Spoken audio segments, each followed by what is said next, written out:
The story starts with this dude and this chick going on a date. They got this crazy idea to jump into a hardcore river together, tied up and all so they can be together forever. But damn fate pulls a nasty trick on them because out of nowhere, this evil truck Cohen rolls up, smashing through the forest like a madman and takes them both out. Fast forward a bit, our main man, Osamu, wakes up and he's straight up mind blown by what he sees. This fine lady explains it ain't heaven, but she's a guide for peeps like him who end up in this world. She goes by Annette and she spills that Osamu got chosen and transported to this whole new world. A fearsome dragon flies by as Annette explains that this world is all dark and messed up, and Osamu's got to be the hero that brings some damn light to it. But Osamu doesn't see himself as no hero. He was just some regular dude trying to off himself with his girl, and now he's stuck in this strange-ass world. Annette's getting ready to give him some motivational speech to make him want to be a hero, but she's straight up shocked when Osamu does his thing and ODs on some poison pills. Annette cleanses his body of the toxins, but Osamu says that she's just bothering him. Annette straight up demands that Osamu become a hero and fulfill his crazy mission of saving this messed up world. But Osamu is just looking for a way to stop living, so he keeps munching on the pills, but Annette reminds him that he's the freaking chosen one. Osamu fires back, saying he never asked to be chosen. But Annette drops the knowledge that Truck Kun is actually a truck from another world that does some selection stuff. Out of all the unhappy people in Osamu's old world, only the ones struck by Otherworld Truck Kun get a chance to redo their lives in this new world. It's like a freaking world transfer service from Annette's world. Getting hit by Truck Kun means he was feeling hella miserable in his old life, so he got this chance in the new world. Osamu finishes off popping some more pills and he's all pissed, saying that dumb truck messed up the happiest moment of his life, his plan to peace out. He straight up tells Annette they ain't got no right to decide he was unhappy, but from her perspective, she saved him from a life so damn miserable that he was ready to end it all. Annette eventually decides Osamu's whining ain't worth jack because he's bound to change his tune once he peeps his stats. Every single human brought to her world gets gifted with some crazy superhuman powers, but damn, she's shocked when she finds out Osamu's weak as hell. Dude's got only one measly hit point and he is also still poisoned even after she detaxed him. Annette straight up can't believe someone could be this weak, so she goes on a desperate search, hoping to find some special skill or badass ability in Osamu. And damn, she's horrified when she discovers he's got absolutely nothing. She's never seen such a weak otherworlder in her life. Sick as a dog, Osamu tries to bounce, but Annette stops him and finally admits he must have ended up in this world by mistake. She figures that he won't be able to survive in this world, and she's shocked when Osamu finally shows a bit of confidence. He straight up tells her that what she just said sounds more like his real life. Osamu explains that he's always been labeled a failure, no matter which damn world he's in. Annette apologizes again for the screw-up and asks him to stick around for a bit. This world's mad dangerous, filled with monsters and whatnot, so his life's gonna be over the second he steps outside. But Annette's stunned when Osamu tells her not to sweat it because he's looking for his final resting place anyway. The reason she's so shocked is because Osamu is unlike anyone else she's ever met. Annette used to take pride in guiding otherworlders, getting all hyped up to meet them. But soon she realized how stuck up and full of themselves they were. She felt like all she did was kiss heroes' asses all day, so she shut herself off. But now her whole world's been flipped because Osamu's a whole different breed. Osamu gets ready to step into the dangerous new world, but Annette begs him to at least choose a profession first. Dude straight up declares he doesn't need a profession because he's born a Dan writer. And with that, he bids farewell to the girl with the beautiful ears. As he leaves, Annette dramatically declares that she finally gets it. The thing she's been waiting for all along was for this man to enter her life. Outside, Osamu realizes he can't read the writing in this world, but he knows there ain't gonna be any cafes for him to chill at. Suddenly, a voice pops into his head, announcing that he scored 5 experience points for discovering a new area. Osamu wishes that annoying voice would shut up because he's got migraines and all. But then an even louder voice declares that Osamu leveled up to level 2. Just then, a tree comes crashing down and a girl screams as she gets attacked by a monster. She pleads with Osamu to help her because he's an adventurer, but Osamu just stares at her, thinking about how people in this world got some funky ear shapes. She keeps begging for his aid, but Osamu straight up asks for her permission to write a novel about her. Eventually, Osamu realizes that she actually wants him to save her, so he tells her to hold on a second. He half-heartedly tries to reach out to her, but ends up saying he can't reach out. She asks him to use a sword or cast a spell or something, but the monster grabs hold of Osamu too. All he says is that he can't breathe, and the girl explains that the tree is siphoning their life force. They only have a few minutes left before their lives are over, but Osamu says that's a damn good news. He finds joy in his final moments and says his goodbyes to the world. The girl begs him not to give up, but Osamu ain't responding at all. She's stunned that her life's gonna end in such a weird way, but she's even more shocked when the tree gets engulfed in darkness and explodes. Osamu, against all odds, is still alive, much to his disappointment. And that voice announces that Osamu dealt 300 damage with his poison. The girl is straight up blown away as this dude, in the midst of this epic adventure, takes down the monster by making it absorb his poison instead of his life force. Osamu levels up to level 3, and the girl wonders if he is poisoning himself. Then she starts wondering why he's fronting like he is weak when he is actually pretty damn strong. But Osamu explains that this kind of crap always happens to him. Dude wants to stop existing, but somehow he keeps surviving. He's tried to off himself to the afterlife 5 times, but it never goes right. At one point, the girl has no clue why he's so down in the dumps, but she's grateful he saved her life, so she thanks him. She offers to take him to her house so he can rest, and he introduces himself. But when Osamu touches her hand, he's reminded of his girl Sacchan and wonders if she ended up in this world too. The girl gets all pissed and tells him her name is not Sacchan. She tries to drop her real name on him, but Osamu's already daydreaming about Sacchan. The girl gets hella frustrated because he's straight up ignoring her, but he got a legit reason. Osamu just found a purpose to live in this new world. He goes over his last memory with his girl and declares that he's gonna find Sacchan wherever she is in this world. His declaration ain't exactly what it seems because he want to find her so they can commit double unalive again. Meanwhile, Annette is praying to the god of her world, hoping they protect Osamu. She also wishing to meet him again someday, and her wish comes true when Osamu comes back. She couldn't be happier to see him, but she's straight up shocked when his new cat girlfriend is there too. Annette can't even believe he already has a girl by his side. But she keeps it cool because Osamu has a question. He want to know if Annette met a girl named Sacchan. Annette is straight up horrified to hear there's a third woman in the mix. Osamu bounces because Annette got no info on Sacchan, but the cat girl reassures him he gonna find her. She want to swing by the castle town of Roth before hitting her house, but she is shocked when Annette appears, trying to stop them from holding hands. Annette thinking that's some shameless behavior, but the cat just want to know why Annette tagging along. Annette is too shy to answer, so the cat figures it out. She must be in love with Osamu. Of course, Annette denies it and says it's just her job to protect the weak otherworlder. Being an otherworlder is why the cat realizes Osamu is so damn strong. But Annette says that he is actually weak as hell.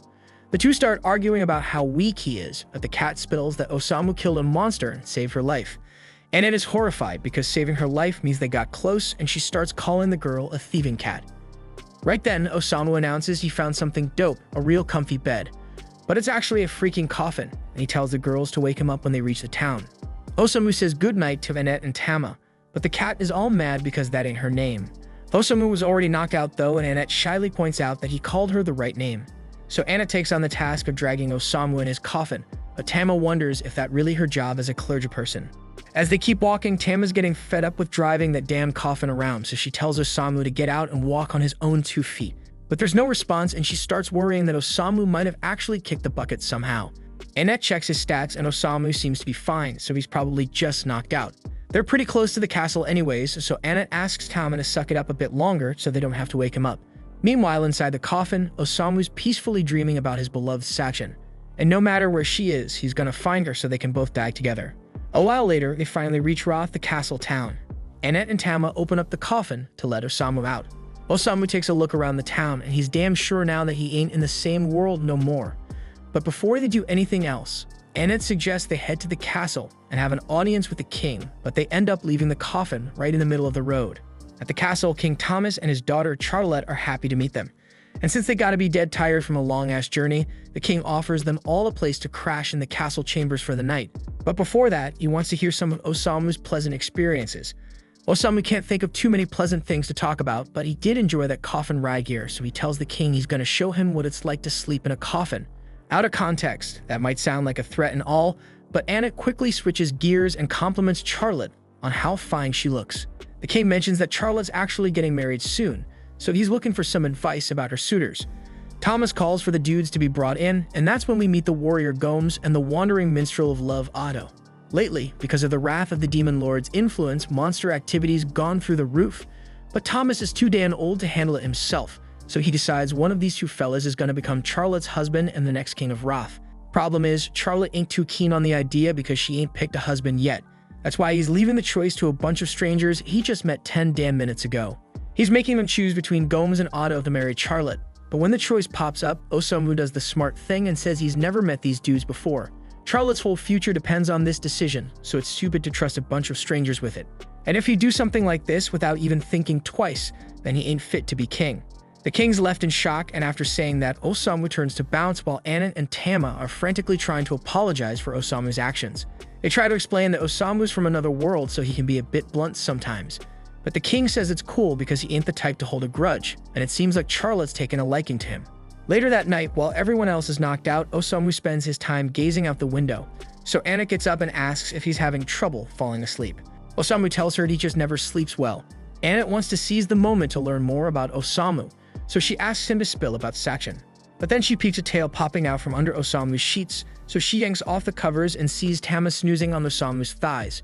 She ain't having none of that shenanigans unless she's the one sleeping with Osamu, so she grabs a pillow and smacks Tama to wake her up.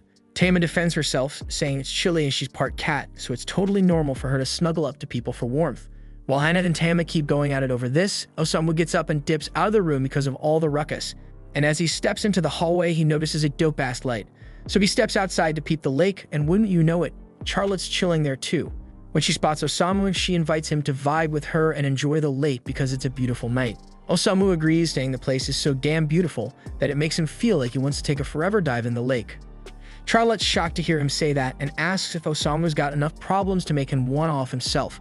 But from what Osamu's seen so far, Charlotte seems like way more trouble than him. After a bit of silence, Charlotte opens up to Osamu, spilling that she can't make up her damn mind about Gomes and Otto. Gomes just got to the castle, but he's already the most dependable soldier they got. And her dad believes in Gomes' strength, so she thinks she should probably go with him. But Otto has been her homie since they were kids, and whenever she felt down, he read her a song and played it to lift her spirits.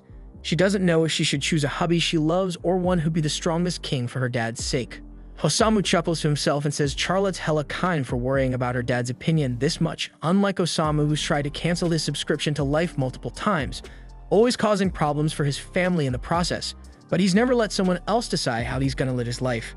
He thinks Charlotte should make a decision based on what she wants, and to do that, she gotta figure out her true desires. The next day, King Thomas summons Osamu and the crew back to the throne room. He apologizes for the inconvenience, but says he's calling them there because Charlotte's finally made up her mind about who she's gonna marry. He wants them to be witnesses to her choice. Annette is convinced Charlotte's gonna pick Gomes because she's likely to put the kingdom's needs before her own. Tama, on the other hand, thinks Otto's a way better match for her. Thomas tells Charlotte to walk up to the man she's chosen and speak her vows to him. So Charlotte starts walking, but instead of going to Otto or Gomes, she grabs Osamu's hand and says she wants to drown in the lake with him. Nobody can believe their ears, especially Annette, who collapses to the ground. Charlotte goes on to explain her reasons, saying that after talking with Osamu last night, she thought long and hard about who to choose, and that made her realize something. At first, she was leaning towards picking Otto because he always sang to her when she was feeling down. But now she remembers he'd sing to her even when she wasn't sad. He was even singing last night, and he never said he was in love with her. So he probably just wanted to perform his latest song for someone, and Charlotte happened to be there to listen. And as for Gomes, he's a no-go because he stinks something fierce. The king straight up be asking Charlotte to think again and choose a damn husband. But that's some crazy-ass shit to worry about because she already said she wanted to die with Osamu. Charlotte ain't taking none of that and snaps back at Thomas, telling him it was a dumbass move to force her into marrying someone without even asking for her opinion, like she never even wanted him married in the first place. Thomas never took a moment to consider her damn feelings, but Osamu, he actually gave a damn about what she thought and respected her decision. Now, Osamu is why Charlotte picked his ass, but before he can respond, Gomes takes off his helmet and says he never would have thought his cover would get blown because of his stench. Then he transforms to his true form as a servant of the Dark Lord and starts spilling that he planned to snatch up this kingdom by becoming its king and handing it over to the Dark Lord. But that shit's all ruined now that Charlotte saw through his disguise.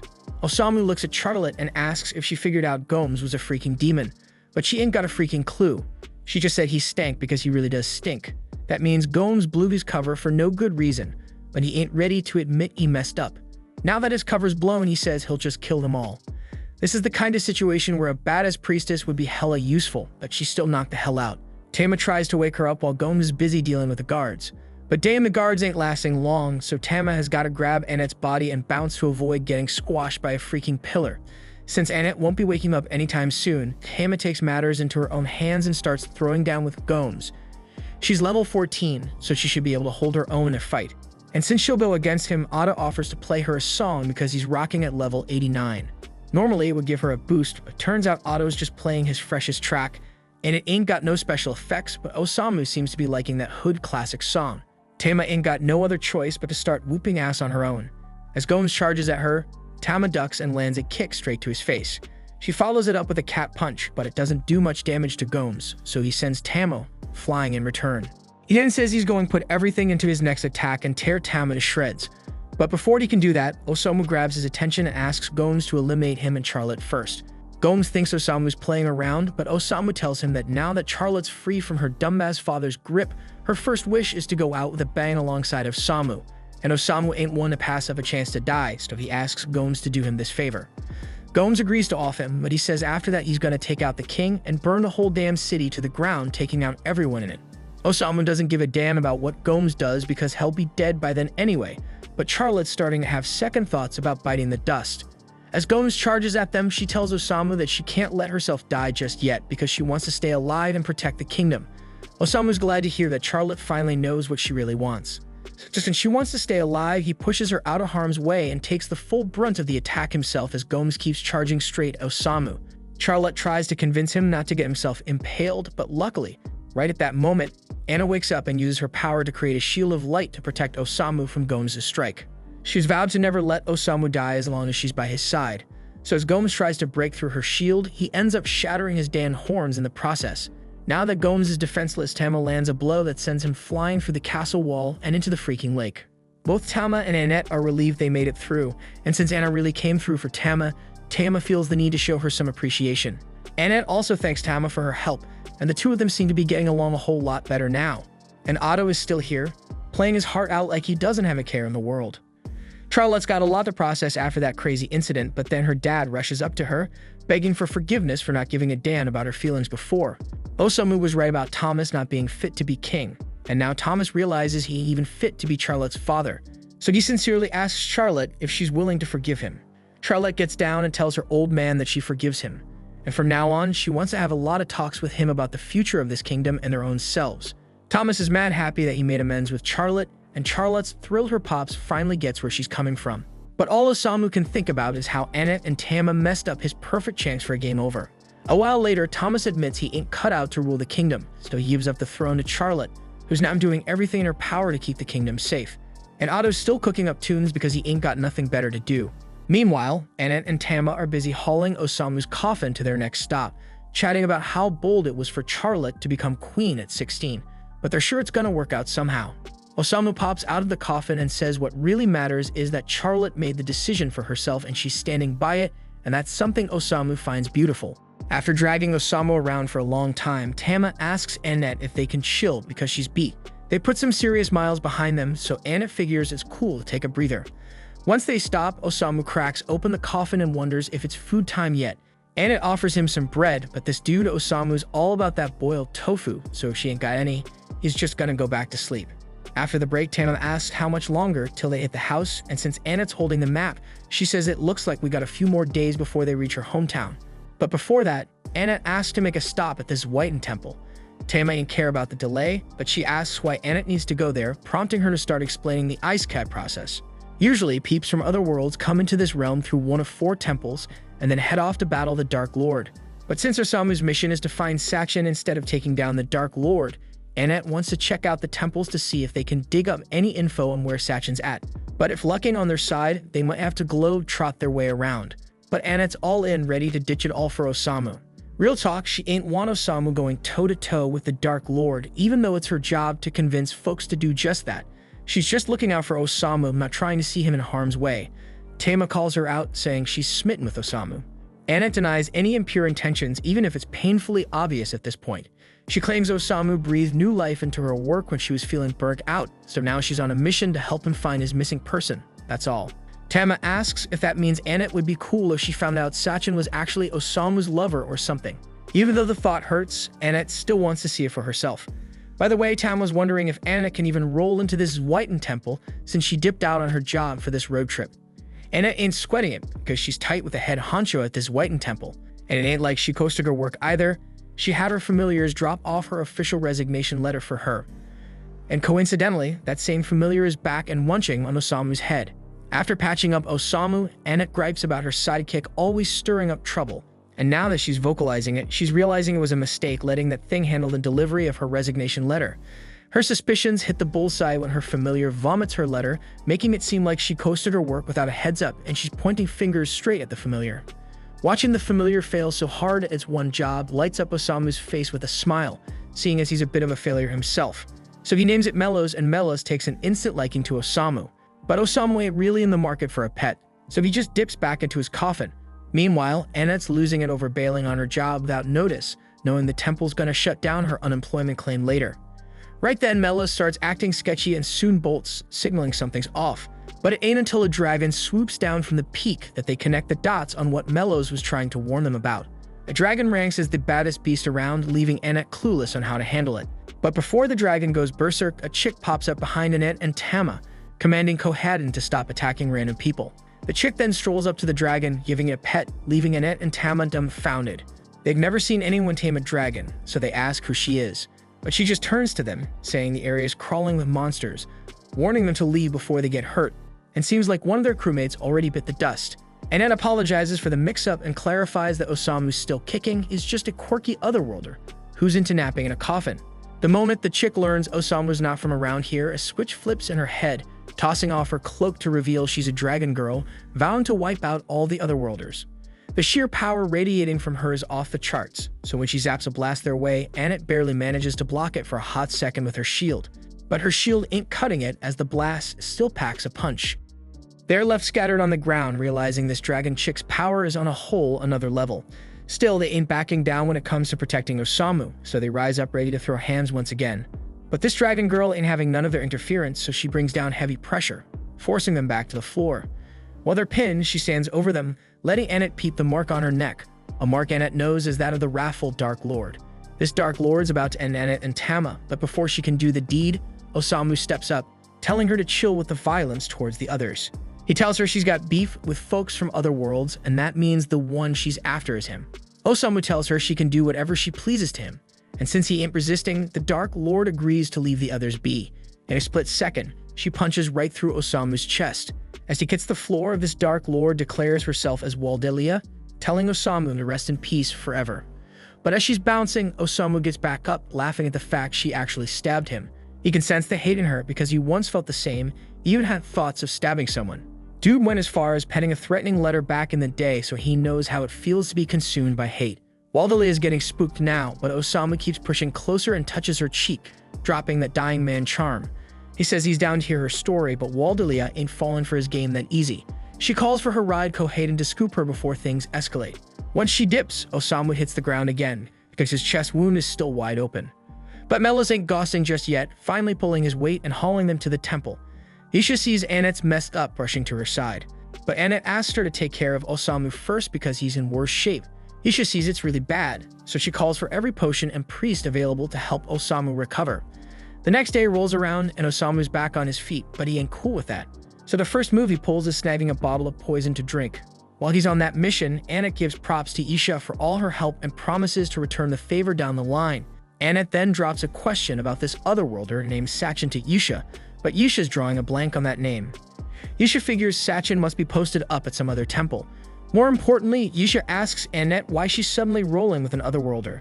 She was shocked when she heard Annette bailed on her work, but deep down she's low-key relieved because she knew Annette was too soft-hearted for that line of work.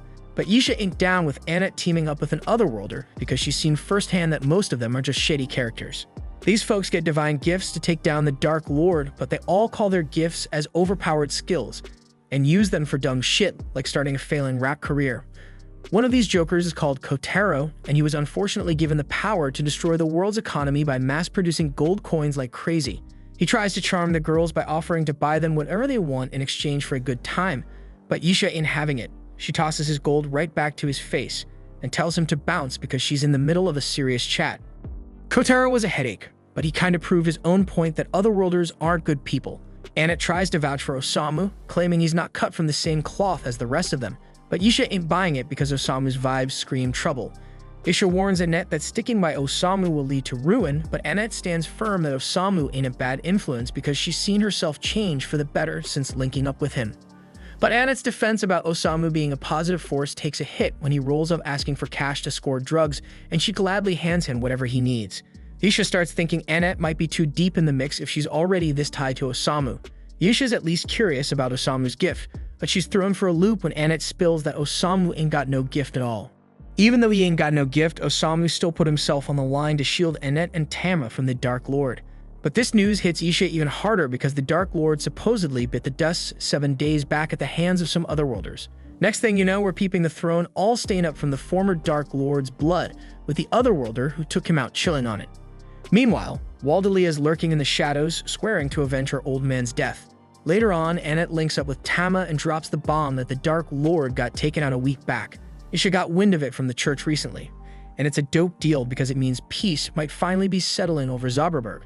But if the Dark Lord's really dead, then who was trying to off him earlier? Annette ain't got the answer to that one. And now that Tama's thinking it over, didn't Osamu roll up 7 days ago too?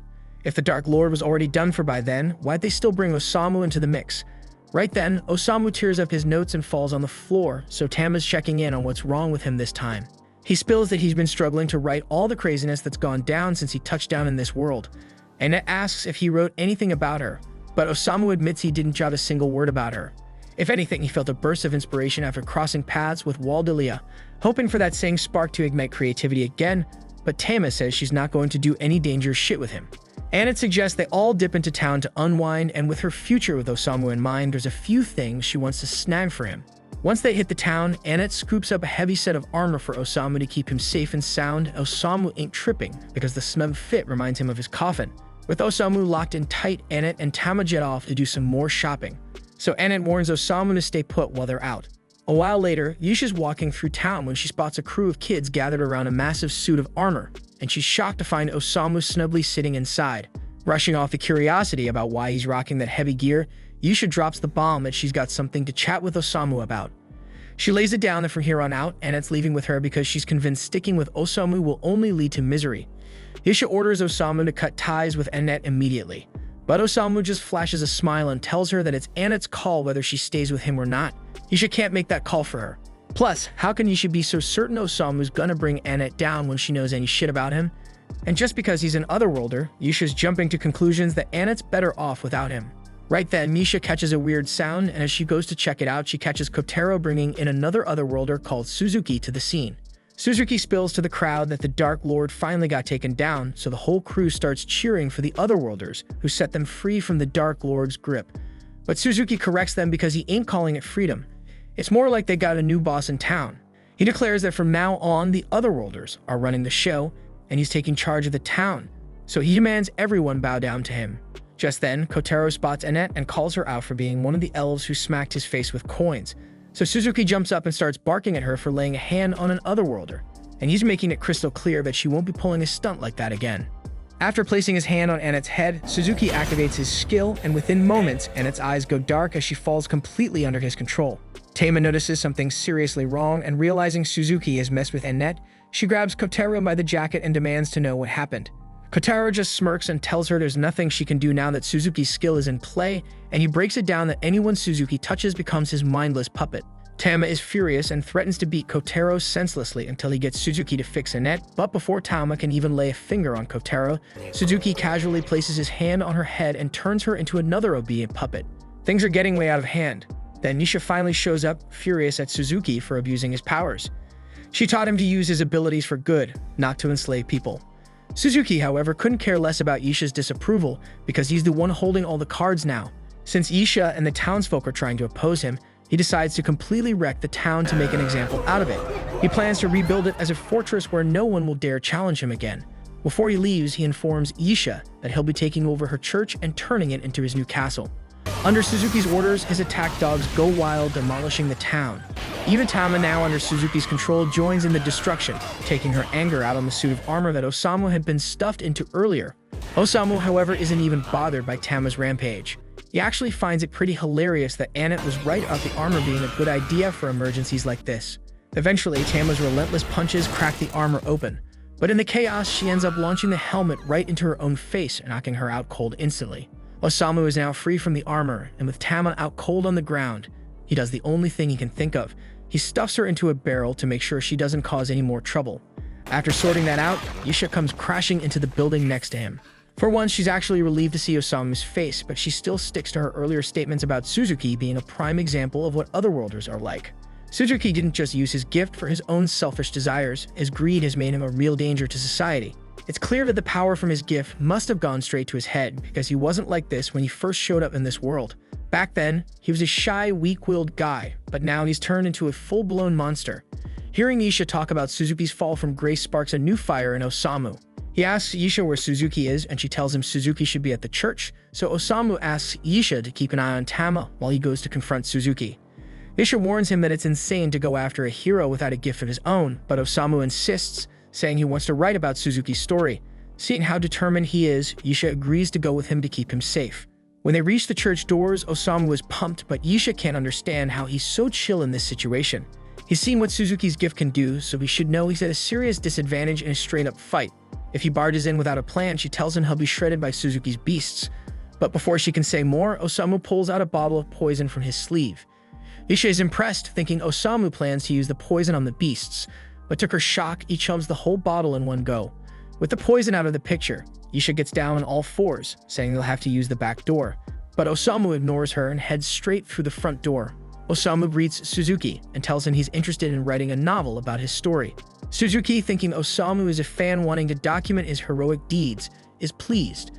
But Osamu drops the bombshell that the novel he wants to write is about a loser who was given way more power than he deserved and ended up becoming a total jerk.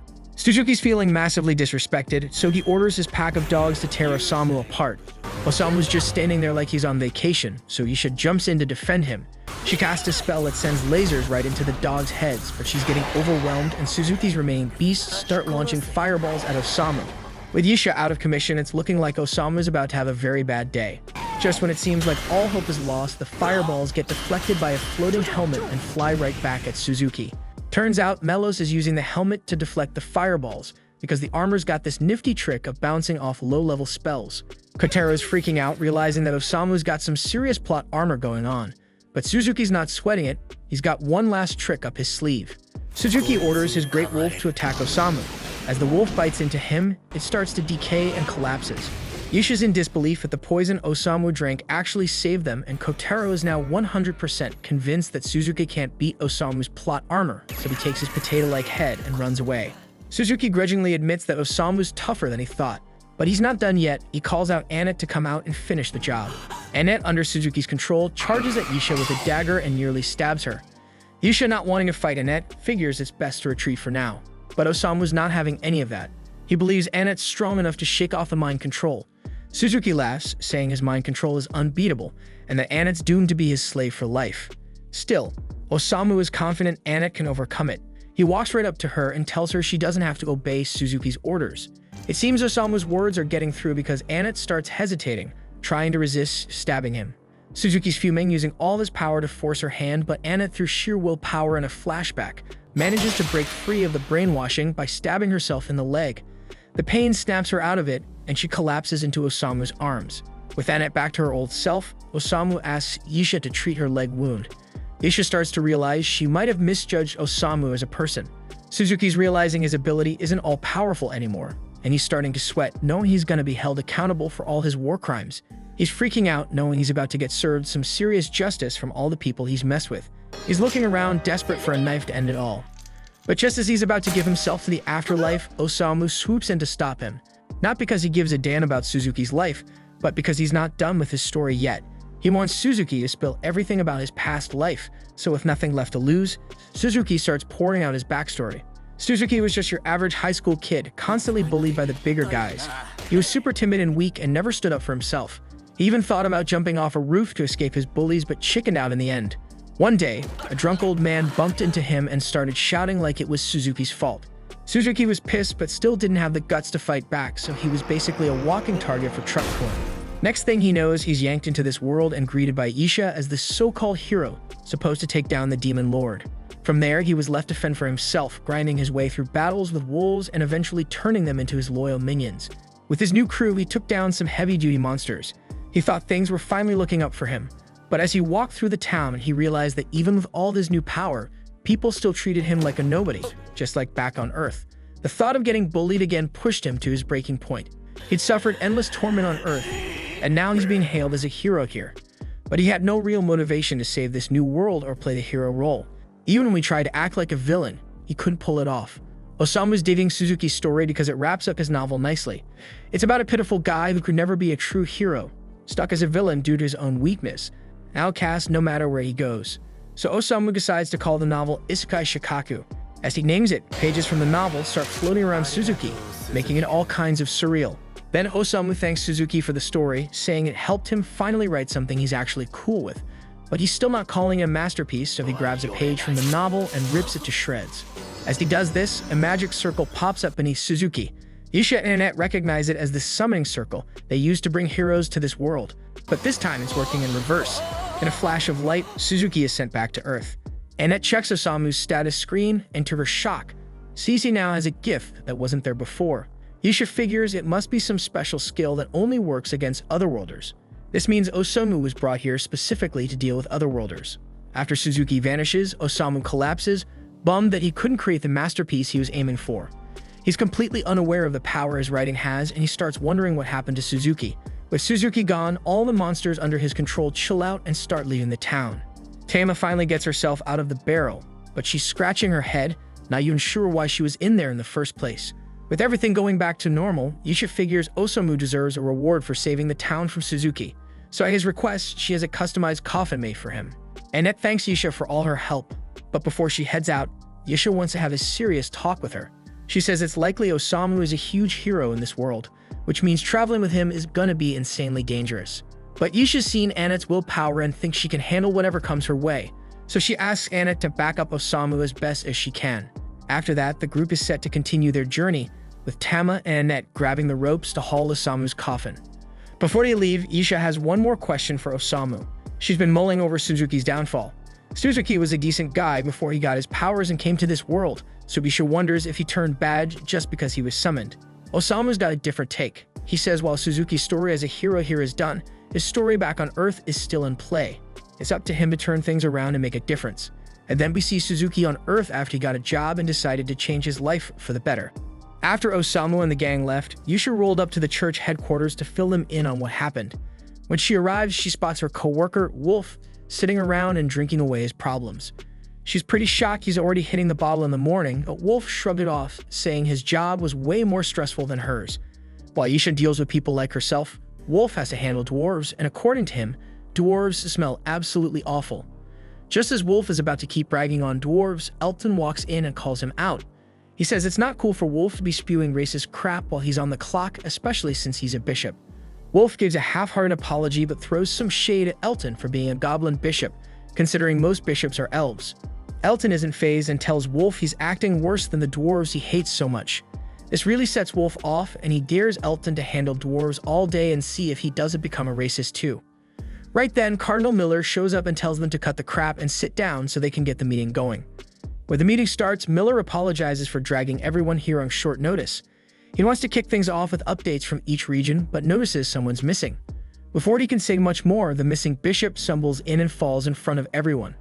They're all clueless about who this new person is, so Miller introduces her as the new bishop of the Western Temple, taking over after Annette bailed on her job. They all take their seats around the big conference table, and Cardinal Miller kicks things off, asking the bishops to start with their reports. First up is Aria, who's filling in for Annette. She introduces herself and says not much has happened in her region recently, but Miller chimes in, mentioning that he heard Princess Charlotte recently took over the throne, which is pretty significant. Aria scrambles to apologize for forgetting that detail, clearly worried about making a bad impression. But Elton the Goblin Bishop interrupts and starts giving his update. He reports that things in his region have been peaceful lately, and there's not much to add. Everything's been calm, so he doesn't have any major news. Wolf goes next and talks about his territory, which is way out in the sticks. He explains that while his region is generally stable, there are occasional squabbles with the dwarves, but he assures everyone that these conflicts are pretty normal and nothing to be overly concerned about.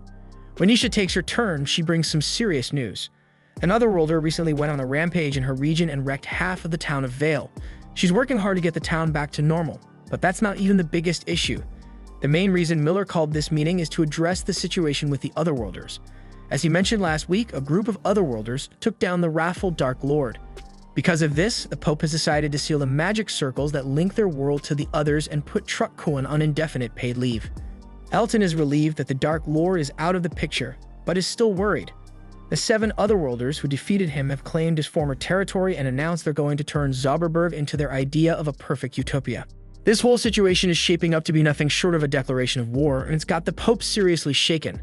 The otherworlders were initially seen as divine saviors, angels sent from above to rescue this world from doom. The Pope had a genuine affection for them and saw them as key allies. But now it seems they've turned against him, which is a huge blow. The Church is bracing itself for an imminent threat, and it's not just the otherworlders they have to worry about. There's also the chaos they've been spreading across various regions and the mysterious disappearance of the Dark Lord's daughter from his fortress. It's hard to believe that the otherworlders, who were once the Church's greatest allies, are now its biggest adversaries. If they join forces, they could end up being a far greater threat than the Dark Lord ever was. Aria is understandably anxious about how they'll tackle such formidable opponents. However, Isha might have a potential solution, and she reveals to the group that there's an otherworlder with a unique ability, one that allows him to send otherworlders back to their own world. This revelation shocks everyone, but if Isha's theory holds water, then Osamu's gift might just be the key to sending these invaders back where they came from. Just as they're digesting this news, the Pope makes a surprise appearance. His arrival catches everyone off guard, but he's visibly relieved to hear about this potential solution. He asks Isha to provide more details about this person with a remarkable ability. Meanwhile, within the Dark Lord's former domain, 2 of the 7 otherworlders who helped defeat him are staying behind in the castle. The remaining 5 have dispersed to different regions, each intent on claiming new territories for their emerging empire, and the 2 left behind are eagerly watching to see how things will unfold. Back with Osamu and the others, they finally reach their destination. Tama is thrilled at the prospect of a good night's sleep in a real bed, but then she gets a system notification. Thanks to all the coughing and hauling she's been doing, her level has jumped to 17. Leveling up is usually great news, but Tama's less than thrilled about how it came about. Then Annette decides they should start by finding an inn for the night, but then a voice pipes up saying there's a good spot down the road. Annette looks up and sees a little kid perched on a signpost. He offers to give her some tips on navigating the town since she's new here. The kid spills that there's a hero dispatch service in town where otherworlders team up with groups that aren't so confident in their skills. They basically make sure the mission goes smoothly and everyone stays safe. The kid says he came up with the idea himself, but as soon as he mentions otherworlders, Tama's face goes pale. She's got flashbacks of what Kotaro and Suzuki pulled, so she's not interested at all. The kid's confused why Tama hates otherworlders so much, especially since they're the ones who saved the world. But he moves on and offers to introduce them to an otherworlders right away, but for a small fee, of course. He asks for 40,000 Geniko for the intro, but Tama's not having it since she doesn't want to spend that much money. Annette, on the other hand, is all about spending that cash if it means getting a strong hero to keep Osamu safe. The kid thinks she's talking about guarding a coffin, so he starts going off about how the dead guy would probably appreciate having his body protected. Just then, Osamu pops out of the coffin and tells the kid he's not dead yet, though he kinda wishes he were. The kid freaks out, but Tama reassures him that despite how he looks, Osamu's also a hero. The kid's not convinced though, and he snatches the money from Annette and says he'll bring the hero to their inn later tonight. Tama is still skeptical, but she admits having a strong hero on their team would be great since she wouldn't have to lug the coffin around anymore, but Annette, on the other hand, actually enjoys pulling the coffin. Later that night, Annette and the others are hanging out at the inn, waiting for Nurm to show up like he promised. But then Osamu tells Annette straight up that the kid isn't coming, and that she's been scammed. The innkeeper overhears and asks if they're waiting for a kid named Nurm. When Annette confirms, the innkeeper breaks it to them that Nurm is known around town as a young con artist. He's never even met a hero, so there's no way he could introduce Annette to one like he claimed. Annette's devastated about losing 40,000 Geniko, and Tama tries to calm her down. Osamu's curious about Nurm, so the innkeeper explains that Nurm is an orphan who just showed up in town one day and has been scamming unsuspecting travelers ever since. He's a pain for the town, but sometimes the innkeeper feels sorry for him since he's on his own with no one to set him straight. Meanwhile, Nurm is chilling under a bridge staring at the pile of cash he's scammed, but suddenly he gets grabbed by some unknown kidnappers. They drag him to an abandoned shed and start rummaging for his stash of ill-gotten gains. Nurm asks them what they plan to do with him, and the 3 guys have some seriously sketchy vibes going on. Nurm tries to bluff his way out, claiming his hero buddy will get revenge if they hurt him. The guys aren't buying it though. They know Nurm's never met a hero, and as a matter of fact, they're heroes themselves. One of them has this crazy gift that lets him summon a powerful crossbow. Since Nurm's been using the hero name to scam people, this otherworlder decides he's going to punish him with an arrow to the head. Nurm is stunned that the heroes he looked up to are actually scumbags, but he comes to terms with it and braces for his end. Just as the bowman is about to shoot, Osamu shows up, pushes the guy's hand, and redirects the arrow right into the knee of the metal guy standing next to him. Osamu confronts the villains, telling them they have no right to call themselves heroes when they act so despicably. His words, however, fall on deaf ears as one of the villains with glowing eyes uses his skill to analyze Osamu. To everyone's shock, he discovers that Osamu is an otherworlder as well. This revelation puts everyone on edge as they are unsure of Osamu's powers. Upon closer inspection, the appraiser realizes that Osamu is critically injured, with only 1 point of HP remaining and currently poisoned. This discovery initially calms the bowman, who now believes he can easily defeat Osamu. But as soon as Osamu hears the bowman's threat to end him, his interest is piqued and he strides purposefully towards them. The appraiser starts to panic as Osamu's health stats begin to rise rapidly, and Osamu taunts the bowman to shoot him straight in the heart. Believing this to be a trap, the bowman decides to retreat, fleeing with his companions. As the villains make their escape, Osamu is left feeling disheartened because he had hoped they would finish him off. Nurm, witnessing the confrontation, asks Osamu if he is a hero. Osamu dismisses the notion, saying he's far from noble. Instead, he describes himself as just a man trying to navigate the harsh world of adults. He encourages Nurm to preserve his innocence a bit longer before he too becomes as corrupted as those otherworlders he despises. Inspired by Osamu's words, Nurm feels a sense of hope, but this quickly turns to panic when he realizes that Osamu has left him tied up and is now out of sight, meaning he'll be stuck here all night. The following morning, as Osamu and the others prepare to leave town and continue their journey, Tama notices Osamu's drowsy demeanor and asks if he managed to sleep well. Annette, recalling that Osamu had slipped away the previous night without saying where he was going, questions him about whether he spent the night with someone. Osamu only remarks that he had an eventful night, leading Annette to worry that another woman might have been involved, causing her to sob over the potential loss of Osamu's affections to someone else. Their discussion is interrupted by Nurm, who insists they need to hurry up and get moving. Tama then recognizes him and immediately demands that he return the money they paid him for the false promise of introducing a hero. Nurm insists he did not lie, claiming that he is indeed the hero he promised, although he admits he isn't particularly strong. The scene shifts to the group on their journey, where Osamu suddenly hears an announcement in his head that he's discovered a landmark called Grun Castle. The voice makes him want to crawl into a hole and die, and Nurm notices his distress and he's a bit concerned. Nurm mentions it to the others, but they brush it off. This sort of thing has become all too common. Tama then casually asks Nurm to take her place driving the coffin. Nurm isn't thrilled, but he steps in anyway, and soon the city of Grun comes into view. As they approach the gates, they spot an inspection checkpoint. Tama confidently assures them she can get them through, claiming she's somewhat of a local celebrity. But as soon as the guards recognize her, they surround the group and promptly arrest them. The scene cuts to them in a dank dungeon, where Annette is praying to God for deliverance, but it's clear that divine intervention isn't coming. Nurm mentions that the guards have taken Tama to another cell and starts speculating that they might be in this mess because of her. He even wonders if Tama had the guts to steal from royalty or commit some other heinous crime. Annette, loyal as ever, defends Tama, insisting she's no thieving cat. Meanwhile, Osamu, in his twisted way, is getting excited about the possibility of execution, pondering all the different ways they might be put to death. Nurm tries to stay practical and suggests they escape, even if it means leaving Tama behind. He begins picking the lock, much to Annette's dismay, who believes a valiant warrior shouldn't be skilled in such dubious arts. This depresses Nurm, while Osamu angrily laments that his dreams of a grand execution are being dashed. All the noise they're making attracts the guards, who quickly discover their escape attempt and bind them with ropes. Osamu, still weirdly optimistic, asks if they're going to be executed, and the guards can't help but think he's a total creep for actually being happy about it.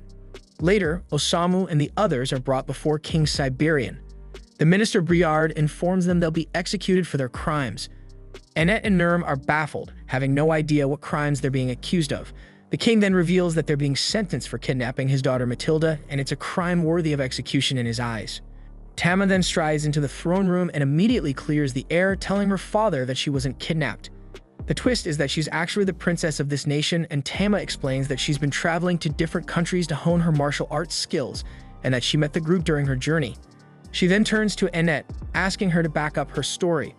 Realizing that Tama is royalty, Annette quickly switches gears, sucking up to her and speaking in a formal tone, confirming everything Tama said. Tama, though, tells her to chill and not to treat her any differently. and then asks her father to release her friends. The king, however, isn't budging that easily and says that he'll only let them go if she agrees to do as he says. Specifically, he wants her to swear to stop her reckless adventures and start acting like the royal she is, just like her late mother. Tama isn't thrilled with this at all, but considering her friend's safety, she reluctantly agrees to her father's terms. She tells her friends that this is where their journey together ends and leaves, thanking them for everything. Osamu and the others are then released, and we catch up with them later at a tavern. Nerm is devouring food like there's no tomorrow, while Osamu, still hung up on missing out on his grand execution fantasy, swallows a bunch of poison pills in a depressed daze. Nerm remarks on how shocked he was to learn that Tama is actually a princess, and Annette agrees. She's worried now, realizing she might have been a bit too casual with Tama and hopes she won't get executed for it. Annette muses about how they've been calling her Tama despite her having a beautiful name like Matilda. Overhearing this, a waitress named Fawn chimes in, asking if they know Princess Matilda. She introduces herself as the lady-in-waiting who used to serve the princess and is curious if they're friends with her. Merrim casually informs Fawn that they were traveling with Matilda up until yesterday when the king hauled her back to the castle. He shrugs, saying it's understandable since she's well a princess after all. Osamu senses there's more to Tama's life than meets the eye, and he's curious to learn more. He wonders aloud if Fawn can shed some light on Tama's story. He mentions that when he first met Tama, she was trapped by a tree monster, and now she's been confined to the castle by her father. He finds her intriguing, despite her royal status. Annette quickly warns him not to dig into Tama's past, reminding him that she's a princess, while Nerm advises him to stop calling her Tama so casually. But Osamu doesn't care about her title. To him, she'll always be Tama. Hearing his genuine sentiment, Fawn agrees to share Matilda's past. Meanwhile, elsewhere in the castle, Tama reflects on the surprise on Nerm and Annette's faces when they discovered she was a princess. She notes that Osamu, in contrast, remained his usual self, and she wonders what they're up to now. Just then, she notices a man standing on the roof of the throne room, and suddenly, the roof collapses. The king rushes to see what's happening and finds a man casually sitting on his throne. The man expresses excitement at the thought of tasting demi-woman flesh. The king demands to know who he is, and the man introduces himself as Kaibara, claiming to be one of the 7 heroes who defeated the Dark Lord and saved the world. However, he now goes by the title Fallen Angel of Gluttony, and the king realizes with horror that Kaibara is one of the infamous 7 fallen angels. The king is shocked and wonders why Kaibara has come here. Kaibara calmly explains that he intends to devour the entire nation. Sensing Kaibara's overwhelming power, the king realizes that he is gifted. The soldiers accompanying the king refuse to let Kaibara have his way and charge at him. But Kaibara, using his gift, summons enormous fangs that devour the soldiers. He chews them thoroughly, but he's unimpressed by their taste, explaining that he's rather particular about what he eats. He then tells the king that he has a preference for the flesh of women, especially the tender meat of a demi-woman. The remaining soldiers are visibly angered by Kaibara's arrogant demeanor, but the king orders them to hold back, and Briard realizes that the king himself is preparing to fight. The king declares that Kaibara won't leave the throne room alive and readies himself for battle. Kaibara is thrilled at the prospect of facing a warrior king and tries to devour him with his monstrous fangs. However, the king skillfully fights off the attack and strikes back with a powerful thunder-based martial arts technique. But to the king's shock, the attack has no effect. Kaibara laughs, explaining that while such a blow would have killed a normal person, his body is currently as tough as steel since he recently devoured a bunch of golems. Unfazed, the king begins to prepare his ultimate technique. Seeing this, Briard realizes that the king intends to eliminate Kaibara rather than capture him. The king confirms this, stating that a bastard like Kaibara doesn't deserve mercy after slaughtering his men, so he vows to destroy him with a single decisive strike. But just as he's about to unleash his attack, Matilda enters the room. Kaibara's eyes light up with twisted excitement as he finally lays eyes on a beautiful demi-woman, and Matilda's heart sinks in terror as she recognizes him as the monster she had sensed before. Determined to fight, she tears her skirt to prepare herself for battle, but her father sternly orders her to stay back, telling her that she can never replace Leon. Back at the tavern, Fawn reveals that Matilda once had a twin brother named Leon, who was the crown prince destined to inherit the throne. With Matilda's kindness and Leon's valor, everyone believed that their nation was headed for a long era of peace. But 10 years ago, tragedy struck when a storm caused a cave-in, killing Prince Leon and the Queen on their way back to the castle. The king was devastated by their deaths and fell into a deep depression. Matilda was unable to bear seeing her father so broken, so she made a bold decision.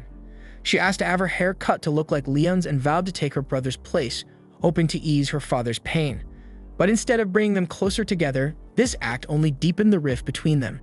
Back at the castle, the king tries to warn his daughter that her martial arts skills won't be enough to defeat Kaibara, but Matilda is offended and recklessly charges at him. Kaibara is almost amused and nearly devours her with his twisted gift, but the king intervenes, sacrificing his right arm to save her. Kaibara, curious about the depth of parental love, expresses disappointment, noting that the king won't be able to unleash his ultimate technique with his arm in such a state.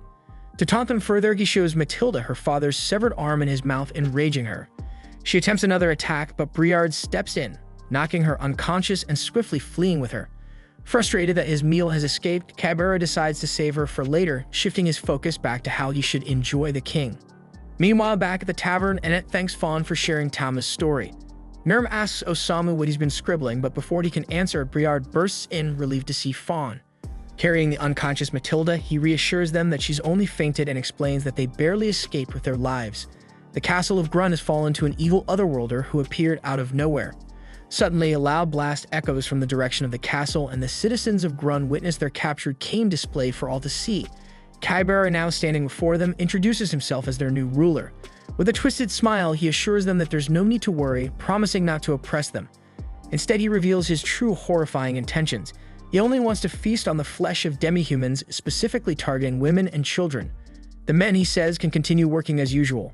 One brave soul hurls a rock at Kaibara, but he's swiftly consumed by the monster. Kaibara, feigning surprise, admits that perhaps it was misleading to claim he wouldn't eat men. Now that they've angered him, he declares that the men will be on the menu too. As panic spreads and the demi-humans attempt to flee, Kaibara coldly informs them that it's pointless. He's already stationed Dark Lord's former minions throughout the town to prevent any escape. With a chilling laugh, he promises to see them all at the dinner table before retreating back into the castle. Osamu is totally hyped by this unexpected twist, thinking Tama is the ultimate tragic heroine. First, she was held captive by her own father, and now she's the princess of a fallen nation. But he knows Tama isn't the type to just roll over and accept this fate. He urges her to wake up and take control, to show him how her story really plays out. In the meantime, we see Tama dreaming of her mother, who tells her something important to always remember. Tama wakes up suddenly and realizes she's in Fawn's house. She steps outside, surprised to see her friends there, and asks what's going on. Briard breaks the news that Kaibara has taken over the royal capital and is literally trying to eat the citizens. Tama is so furious now and tries to bolt for the castle, but Briard holds her back. She insists she needs to stop Kaibara, but Fawn also steps in, warning her that she doesn't stand a chance, especially since even the king was defeated. Tama is still fired up, points out that her father lost because he was trying to protect her. She feels it's her responsibility to protect the nation in place of her late brother. She's adamant this is her fight, but Annette jumps in, mentioning the tragedy of Acclaimed Pass. Fawn's earlier story made her recall the event that claimed the lives of 2 royal family members a decade ago. Annette admits she had no idea that those lost were Tama's mother and brother, but she remembers how the entire country mourned their deaths. Annette continues, saying that this shows just how much the royalty is loved by the people. If it were to lose Tama too, all hope would be lost. She asks Tama to let them handle this fight, hinting that they have a secret weapon for dealing with otherworlders. Osamu then rallies Annette, Nurm, and Mellows, telling them it's time to move. As the 4 head off the castle, Briard looks at Matilda and says she's got some really good friends. The scene cuts to Osamu and the crew of the castle, where they run into 2 ogres guarding the gate. The ogres casually mention that they've been ordered to kill anyone who crosses their path. Annette steps up, ready to fight them solo, but Osamu interrupts, stepping forward with a wild idea. He calmly tells the ogres that they're not here to fight, they are here to be eaten. Osamu explains that he was deeply inspired by the king's speech earlier, revealing that he's always been obsessed with thoughts of death and how he might go out. But it never crossed his mind to be eaten alive, and now he's all in. He even asked the ogres to let the king know that someone eager to be eaten has arrived at the castle.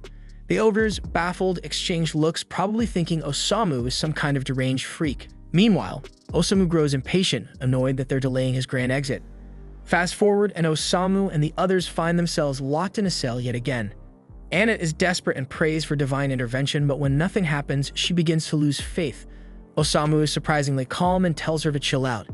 Death is just part of the plan, but now isn't his time to go. He turns to Nurm, instructing him to pick the lock.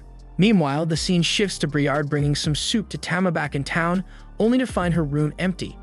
Back at the castle, Kaibara is flipping through a register, deciding who to eat first.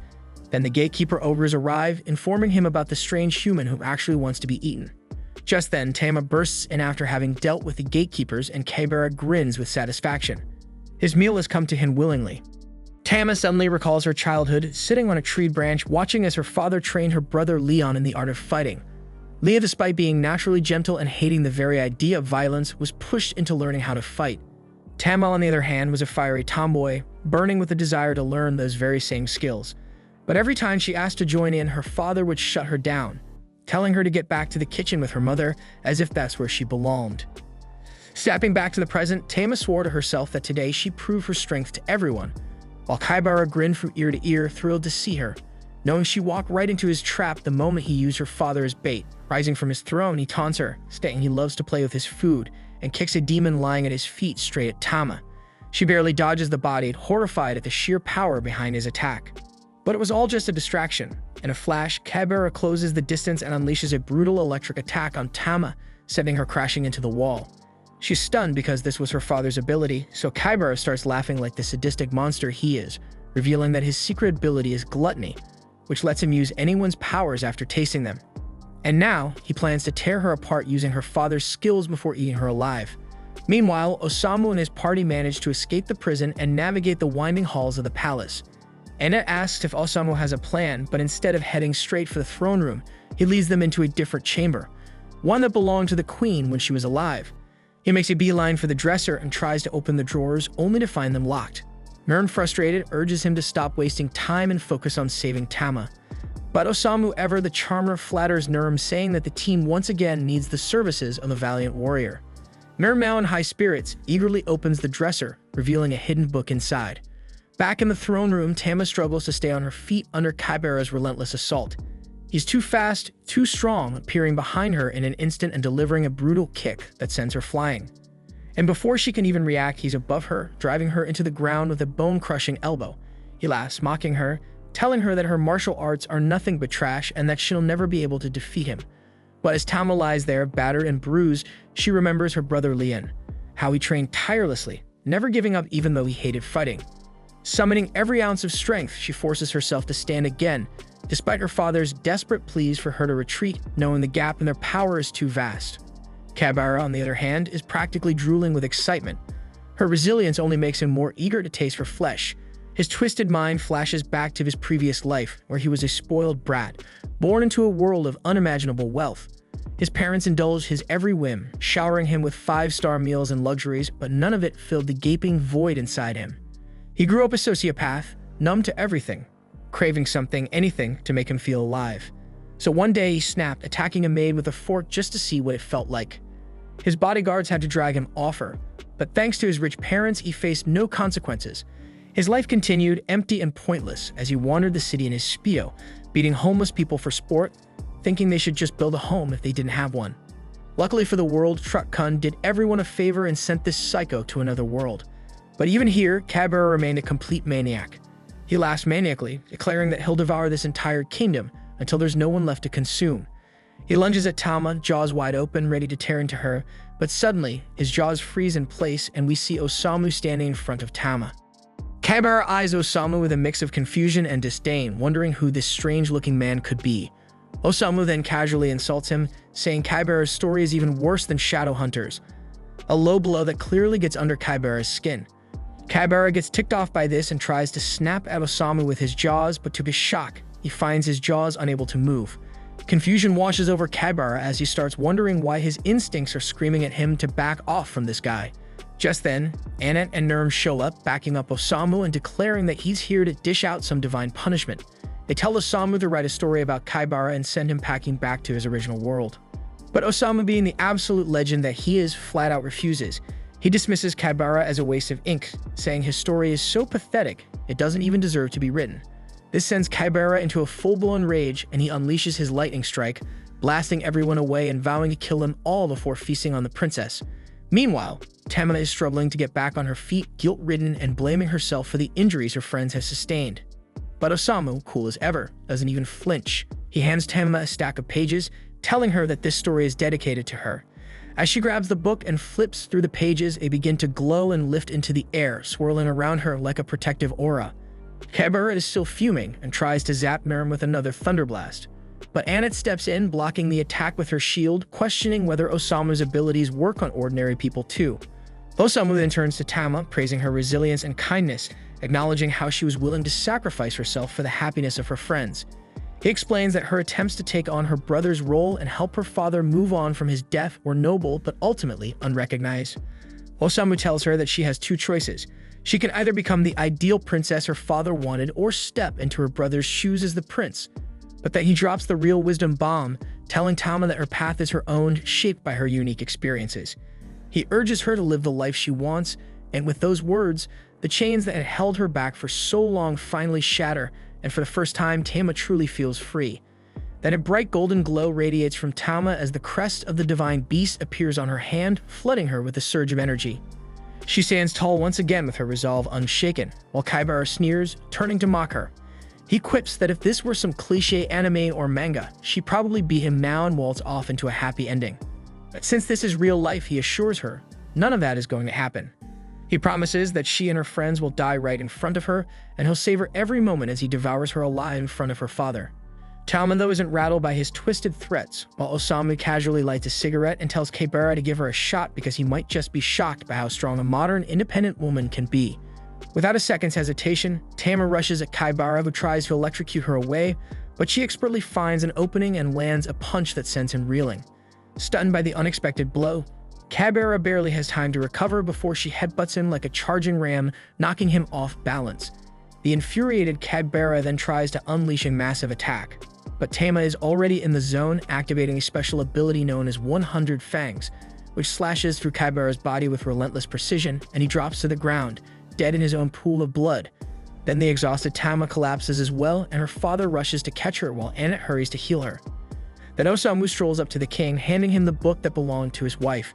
The king is deeply grateful and thanks Osamu for his help, but Osamu, ever the cool-headed writer, tells him to thank his daughter instead. She was the one who did everything, he merely penned a story he found interesting. But just when they think it's all over, Kaibara's body starts to levitate, rising into the sky as it undergoes a grotesque transformation. He resurrects as a monstrous centipede demon abomination. Even Kaibara himself is startled by what's happening, but then he remembers. He secretly had consumed the flesh of the previous demon king when they killed him. That dark act has now turned him into an even more powerful demon, far stronger than before. The king watches in despair, wondering if this is truly the end, as Tama lies exhausted and unable to fight. Just as Kaibara prepares to strike, his head is suddenly cleaved clean off by a swift blade. Everyone's eyes widen in shock as the daughter of the previous demon king, Waldelia, steps into view. The entire room freezes in shock, the king himself wondering what on earth is going on today. Waldelia, however, pays them no mind and walks straight up to Kaibara's twitching body, and when he recognizes her, he starts mocking her, bragging that her father was a tasty meal. This enrages Waldelia, and without hesitation, she channels a powerful dark magic beam that not only obliterates what's left of Kaibara's head, but also blows a massive hole through the castle's roof, leaving no trace of the abomination behind. Tama and the others immediately brace for another fight, expecting Waldelia to turn on them. But Osamu, unbothered by the chaos, casually appears behind the demon princess and asks if she feels better after her revenge. Waldelia is taken back to see Osamu alive, especially after she was sure she had killed him. She briefly stares him down, but rather than attack, she simply retreats to her dragon with a chilling promise to kill him the next time they meet. As the night finally gives way to dawn, a few weeks pass and Osamu and his party prepare to leave the Beast Kingdom and continue their journey. But much to the group's dismay, Tama has decided to stay behind to help her father. Back at the castle, the king comes to a realization. Tama, with her wild spirit and thirst for adventure, is not cut out for the life of a princess. She can't sit still and is always seeking the next thrill. So he decides to let her go, freeing her to rejoin her friends on their journey. Tama rushes out, overjoyed, only to find Nurm struggling to drag Osamu's coffin, a cumbersome task that Nurm clearly isn't good at. Seeing her return, Nurm brightens up knowing she's there to help drag that ridiculous coffin into whatever wild adventure awaits them next. Our group finally arrives at a colossal tree, but despite Osamu's enthusiasm, his face tells a different story. This is the legendary World Tree, a holy symbol said to protect the nation and bless anyone who visits it, and nestled beside it is a quaint little village. Tama is dying to be the one to explain all this, but Annette brushes her off like she's invisible. Annette suggests they stop by the village to pray for safe travels, but Tama isn't about to let that snub slide. Meanwhile, Osamu, with his usual dark humor, tells the girls to hurry up and drag his coffin, but everyone's in for a shock when they discover that the once peaceful village has turned into a chaotic casino town. The villagers, who once lived simple lives in harmony with nature, are now a rowdy bunch, stabbing each other over God knows what. Osamu, out of sedation pills and fresh out of hope, starts wondering if there's a good tree around to end his misery. He even has to be told to stop munching on pebbles because the others want to go to talk to the mayor. The mayor spills the tea. A few months ago, some otherworlders rolled into town, fascinated by the world tree, and decided to stay. They built the casino, attracting all sorts of lunatics otherworlders from every corner of the place.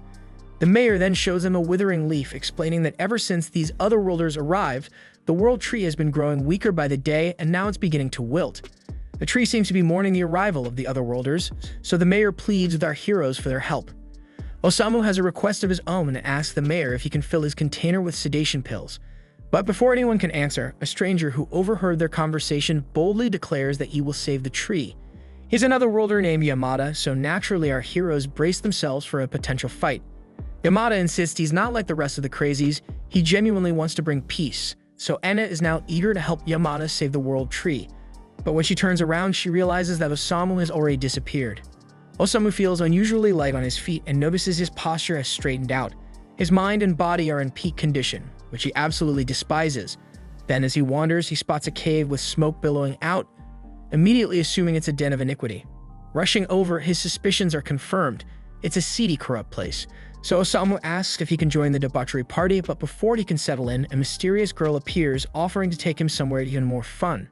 This fun turns out to be a bar, and the girl assumes Osamu's had one too many drinks. But Osamu, ever the drama king, explains that his life is so unbearably sad that he's trying to drink himself into death. The girl, unimpressed by his melodrama, explains that the cave is where people addicted to the world tree's pain-relieving leaves go to waste away. Then Osamu laments how the thought of his body becoming healthy keeps him up at night, so the girl offers to help him fall asleep, claiming all he needs to do is watch her dance. Osamu is skeptical about that, but she tells him to just watch, so he agrees. As she dances, Osamu finds himself lulled into a rare moment of peace, calling it a pleasant night. Meanwhile, Annette is losing her mind, wailing like a banshee as she frantically searches for Osamu. Her horror peaks when the girl from the bar, carrying a passed-out Osamu, shows up at the mayor's house. The mayor is immediately furious, recognizing the girl as Eshi, and scolds her for daring to come to his home. Eshi wishes Osamu a good night and leaves, but the mayor mutters about how she's just another soul ruined by her own choices. Eshi is infamous around the village, known as a witch with a dreadful reputation. She was the only one powerful enough to stand against the otherworlders when they started building the casino. But instead of fighting them, she opened a bar and started raking in cash by seducing fallen otherworlders with booze and dancing. The villagers despise her, labeling her a treacherous witch who sided with the enemy. Yamada, ever the self-righteous hero, decides that Eshi, just like the otherworlders, must face justice. The mayor is pleased with Yamada's resolve and eagerly begs him to save their town. The next day, Osamu heads out, but Annette tries to remind him that the battle against the otherworlders is about to kick off. Osamu, in his typical nonchalant fashion, replies that he never signed up for that nonsense in the first place. All he wants is the peace he finds at the bar. Annette, not one to give up easily, tries to stop him, but Yamada steps in, saying it's pointless because Osamu's already fallen under the witch's spell. Annette refuses to just let him go, but Yamada reassures her that once they fix the town, Osamu will snap out of it. At the bar, Osamu credits Eshi for helping him forget his troubled past, which finally allowed him to get some sleep. Eshi then warns him about getting too close to her, hinting that she might end up ruining him. But Osamu says that's exactly what he wants. They then toast to their misery, and Eshi begins to explain the legend of the world tree. According to her, when the spirit of the tree descends, all the weak and sick will be saved. She suggests that Osamu pray to the tree to ease his pain, but Osamu, with uncharacteristic insight, surprises her by revealing that he knows she's the one who truly needs saving. He tells her that her dancing was filled with sadness, leaving her speechless. Just then, a group of thugs barges in, ordering drinks like they own the place. One of the goons threatens another guy who lost all his money, telling him to get it back or he'll be making a donation of his kidneys. The thug then complains to his boss that the casino isn't raking in as much cash because fewer people are gambling, and he suggests they move the casino. But the boss dismisses the idea, saying they just need to lure in the villagers from across the nearby bridge. He'll be a piece of cake, just show them how much fun gambling can be and get them hooked on the world tree's leaves.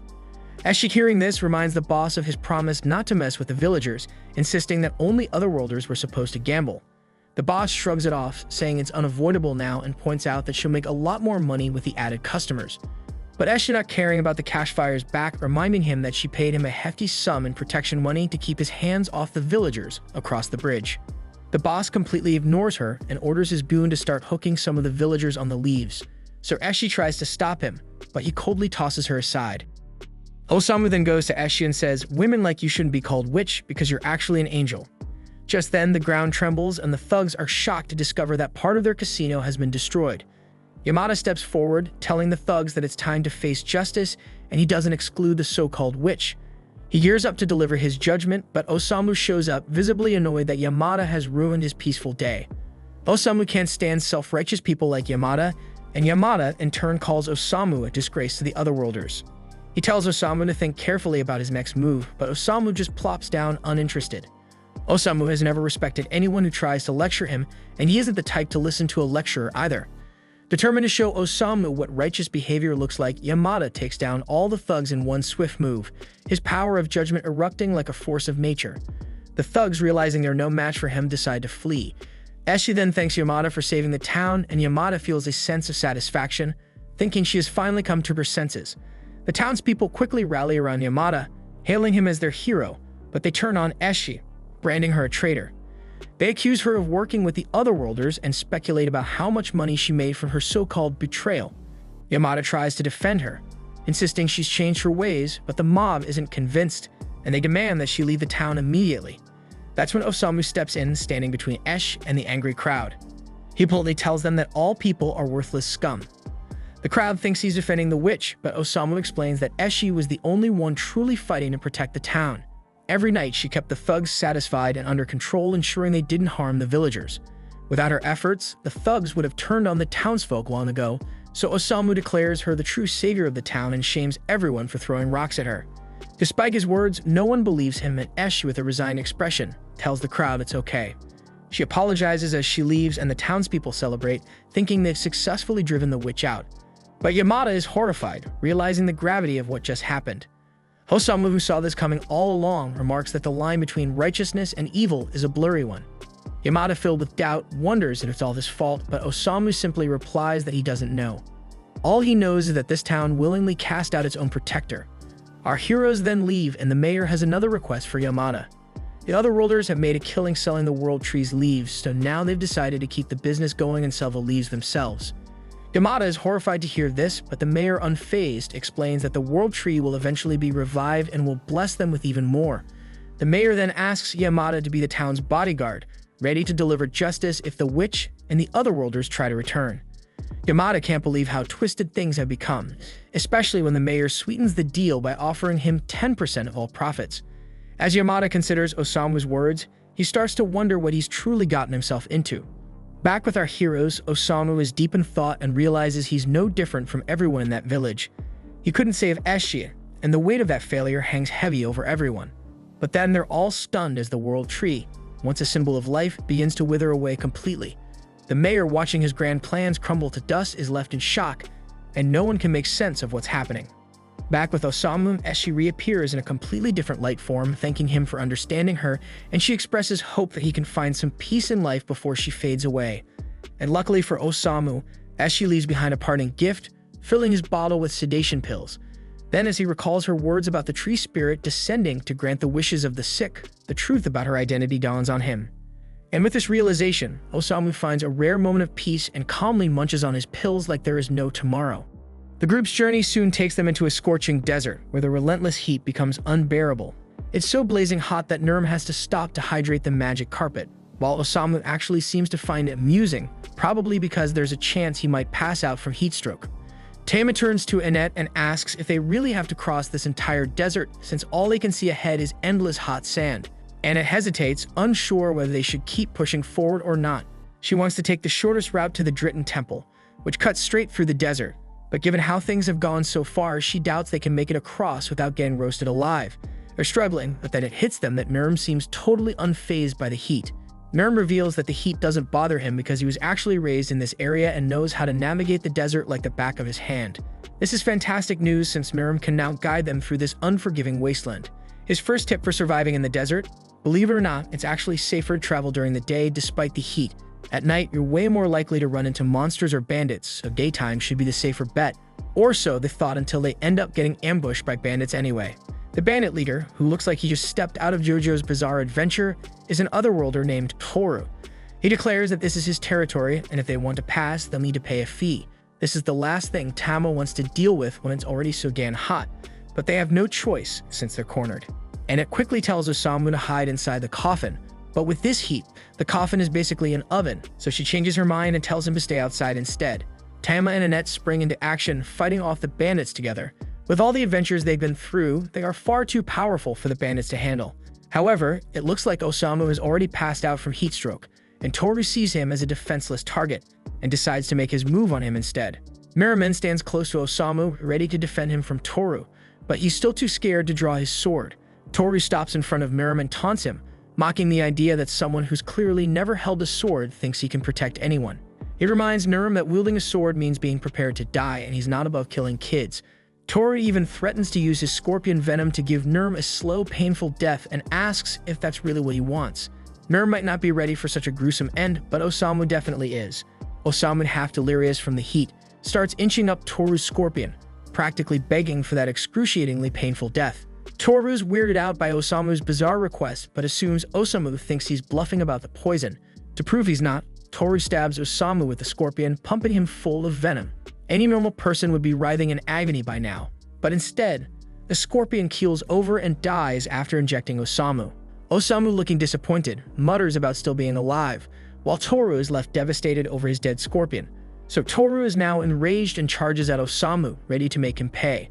Nurm, still paralyzed with fear, doesn't draw his sword and just stands there as Toru moves in to smash Osamu's head. But just before he can, a beast's howl echoes through the desert. Toru's gang recognizes the sound of a desert wolf and knows they need to get out fast. So Toru reluctantly orders a retreat, swearing vengeance for his scorpion. With the danger gone, Annette starts healing the hole in Osamu's chest. But despite winning the battle, Nurm feels downcast, ashamed that he couldn't find the courage to fight when his friend needed him most. Tama steps over, trying to lift Nurm's spirits, saying it's not a big deal if he was too scared to act this time. He can just step up the next time they're in a fight.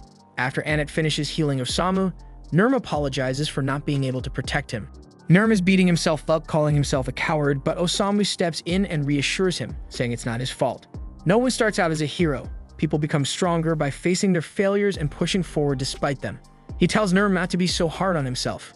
Meanwhile, Annette is worried about the beastly sound they heard earlier and doesn't want to stick around, so she asks Nurm to lead the way.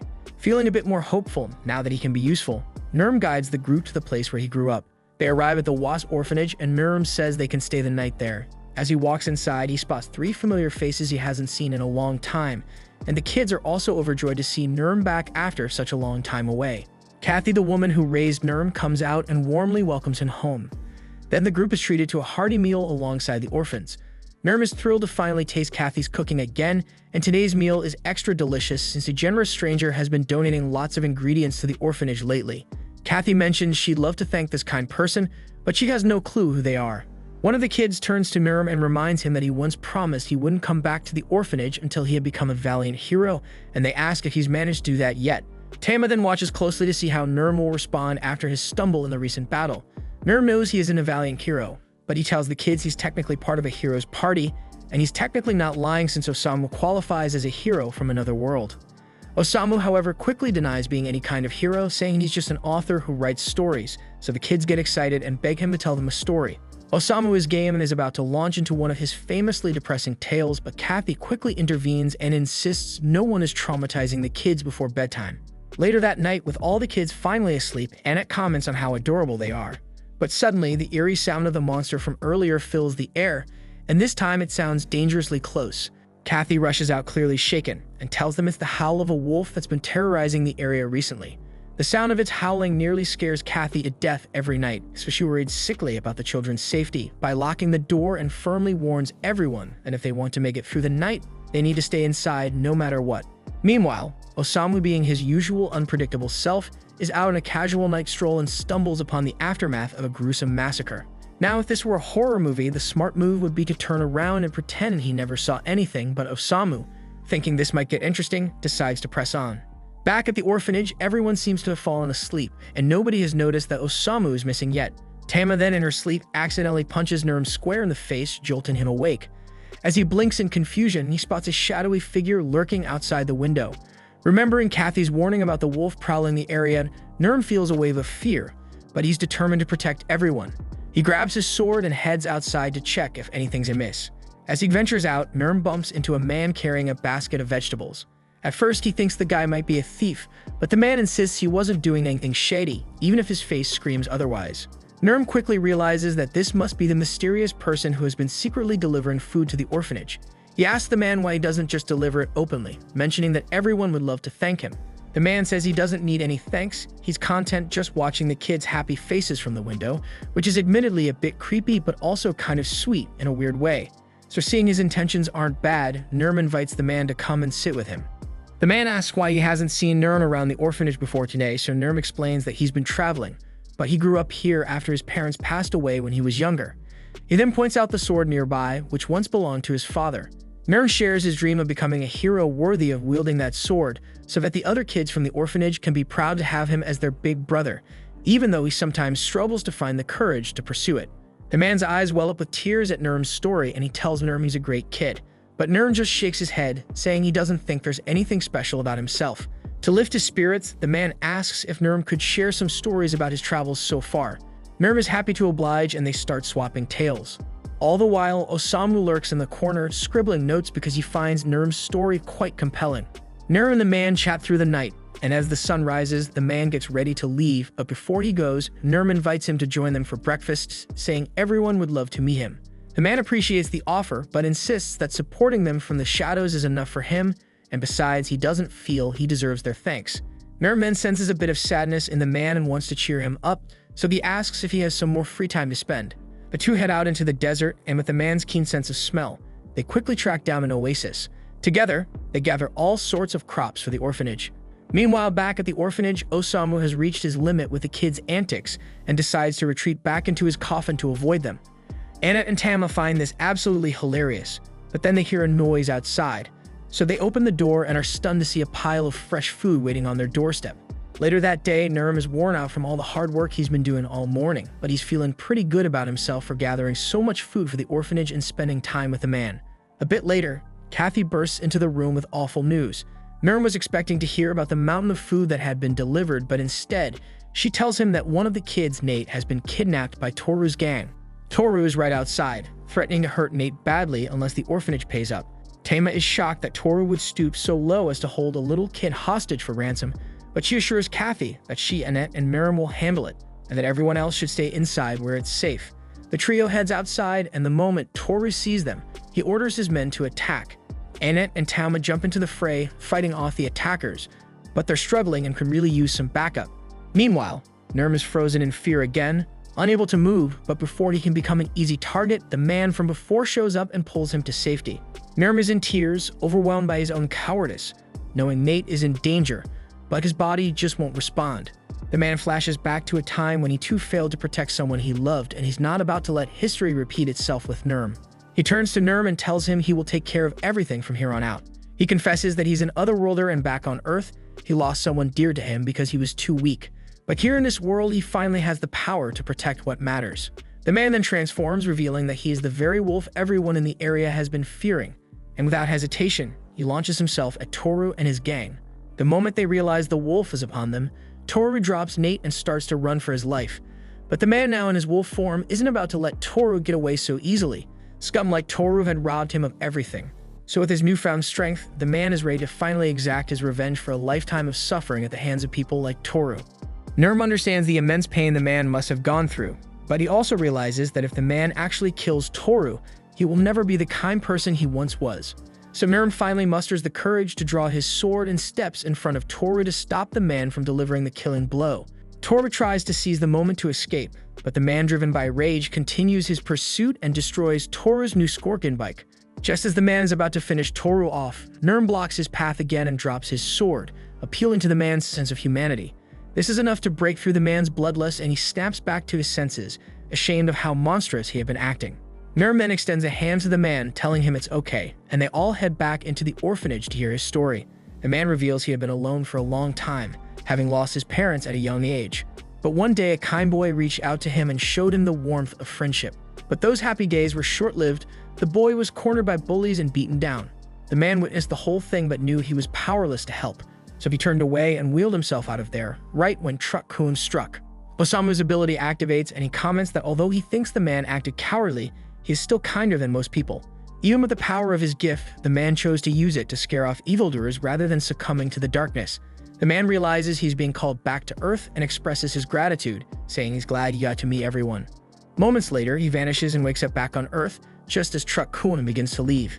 Looking up, he sees the kind boy coming over to check on him. Overwhelmed, he breaks down in tears, thankful to see his friend again. Back at the Demon Lord's castle, one of the 7 evil heroes learns that Keibara was slain during his attempt to take over Grun, and another of their number, Sengoku, is struggling in the desert against the dwarven strongholds. They had made the mistake of underestimating the dwarves' allies from Helsen, and he begrudgingly admits that the so-called Wizard of Hurricanes is truly a force to be reckoned with. We cut to the desert, where a bloody battle is raging and the dwarven forces are fighting fiercely. The priests are present to lend their support, but Wolf seems more concerned with the fact that he's out of booze. Isha, exasperated, asks him how he can think of drinking at a time like this, but Wolf dismisses her concerns, telling her to stop being so uptight. Isha grabs him by the collar, reminding him that he is supposed to be in charge of this nation and should act like it. But Wolf corrects her, saying he never agreed to be the leader. The people had decided to make him their leader, even though he's just a priest, and now he's expected to fight a fallen hero. As the fallen hero's army launches a full-scale attack, Isha pleads with Wolf to do something before the city is destroyed.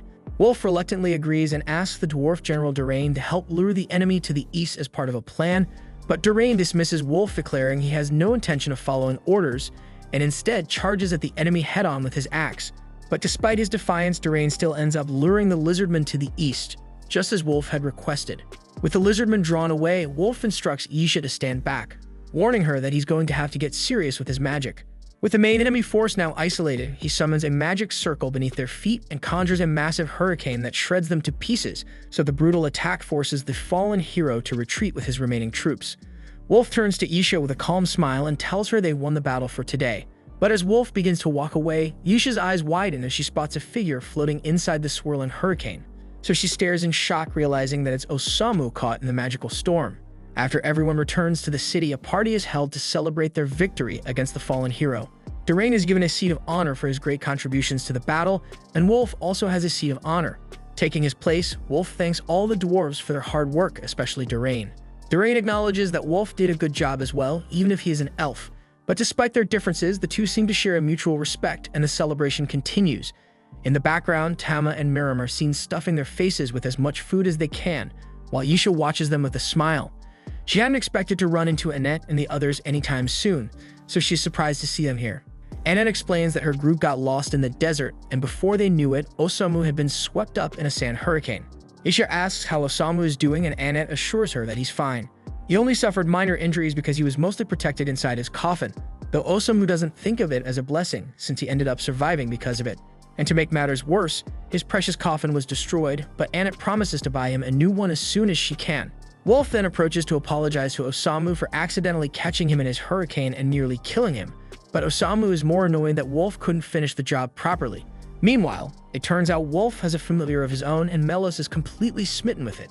Wolf asks Osamu to forgive his mistake, reminding him that they are in the middle of a war, but Osamu and the others seem confused, having no idea a war is even happening, so Isha offers to explain the situation.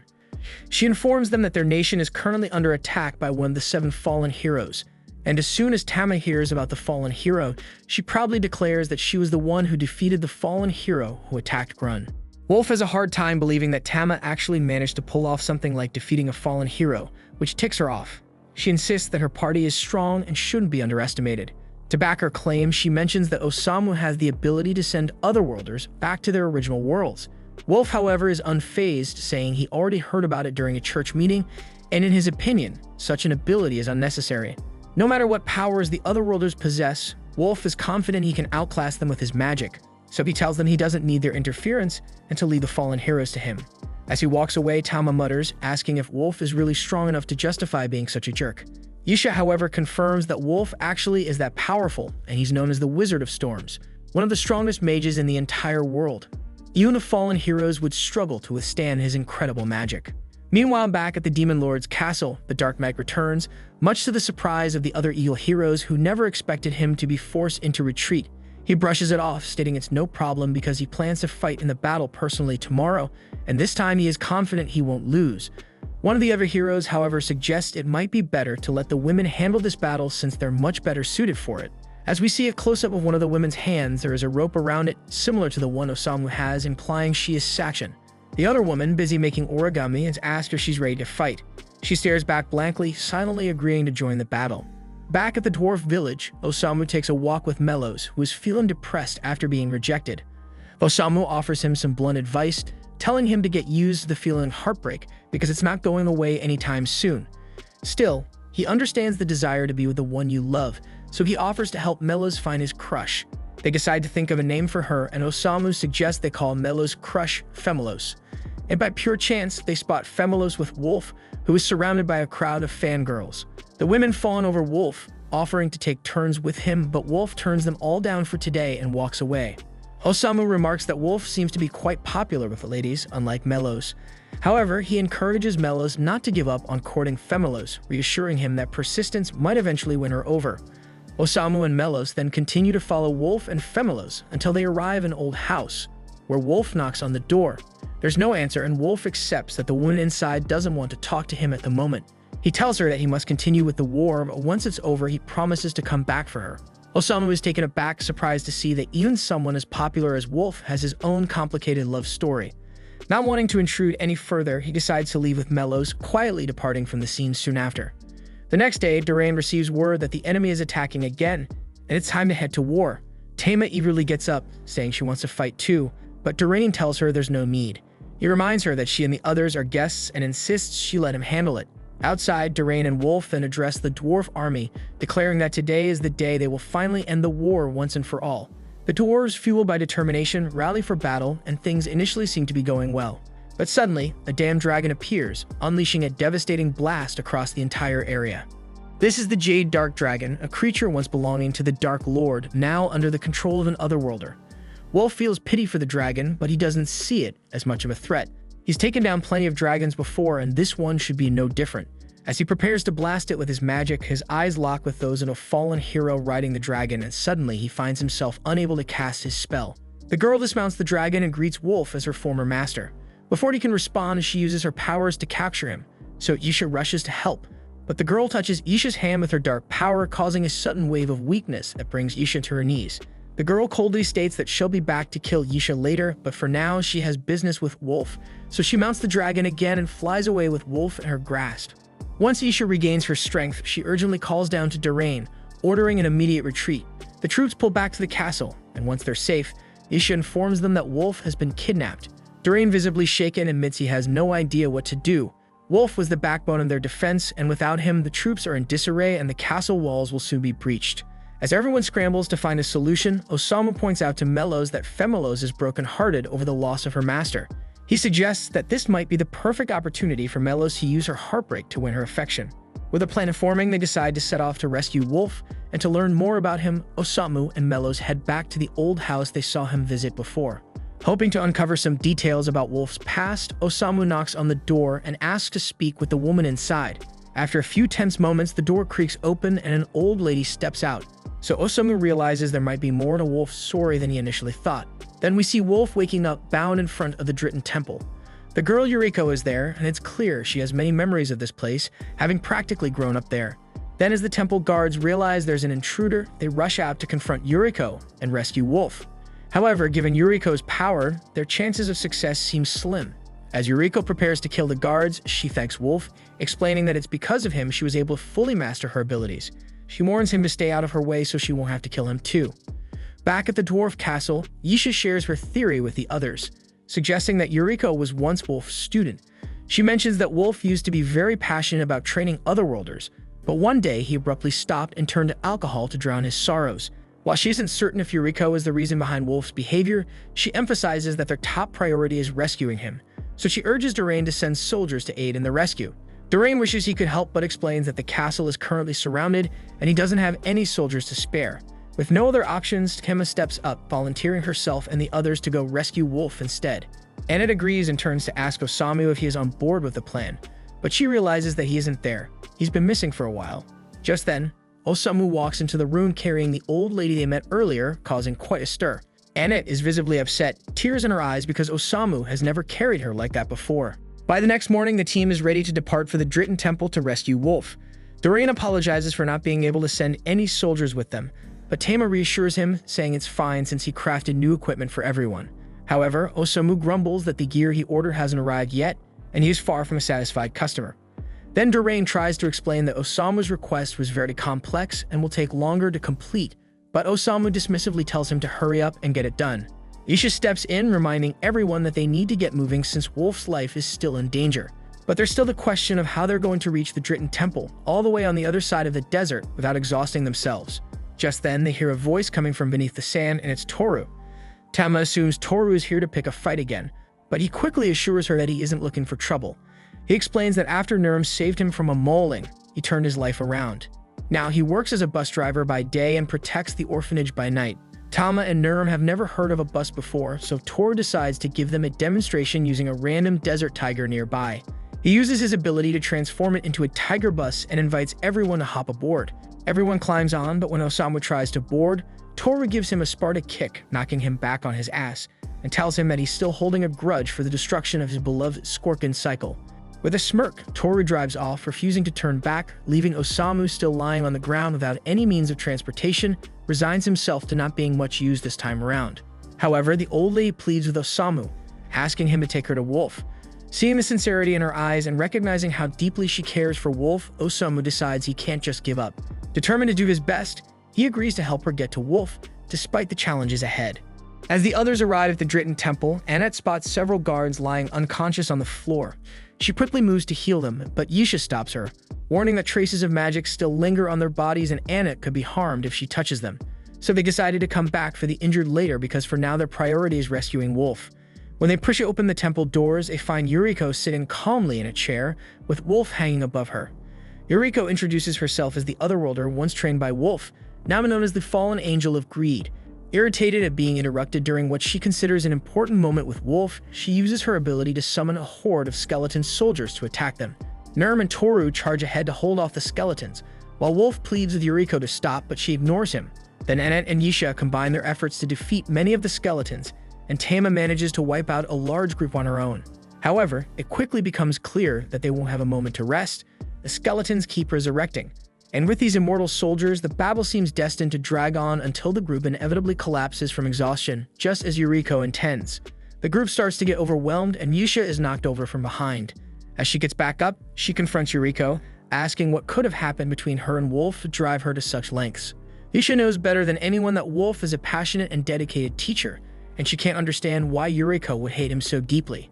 Yuriko then flashes back to when she first arrived in this world, and then she was practicing her abilities in the garden when Wolf approached from behind. He complimented her hard work but expressed concern that her abilities might not be suited for combat. So he told her she wasn't obligated to fight against the Dark Lord if she didn't want to and offered her a chance to live a normal life in the church. However, Yuriko was determined to join the battle, believing the people of this world needed someone to save them. Wolf respected her convictions and promised to support her as much as she wanted, but he cautioned her not to push herself too hard.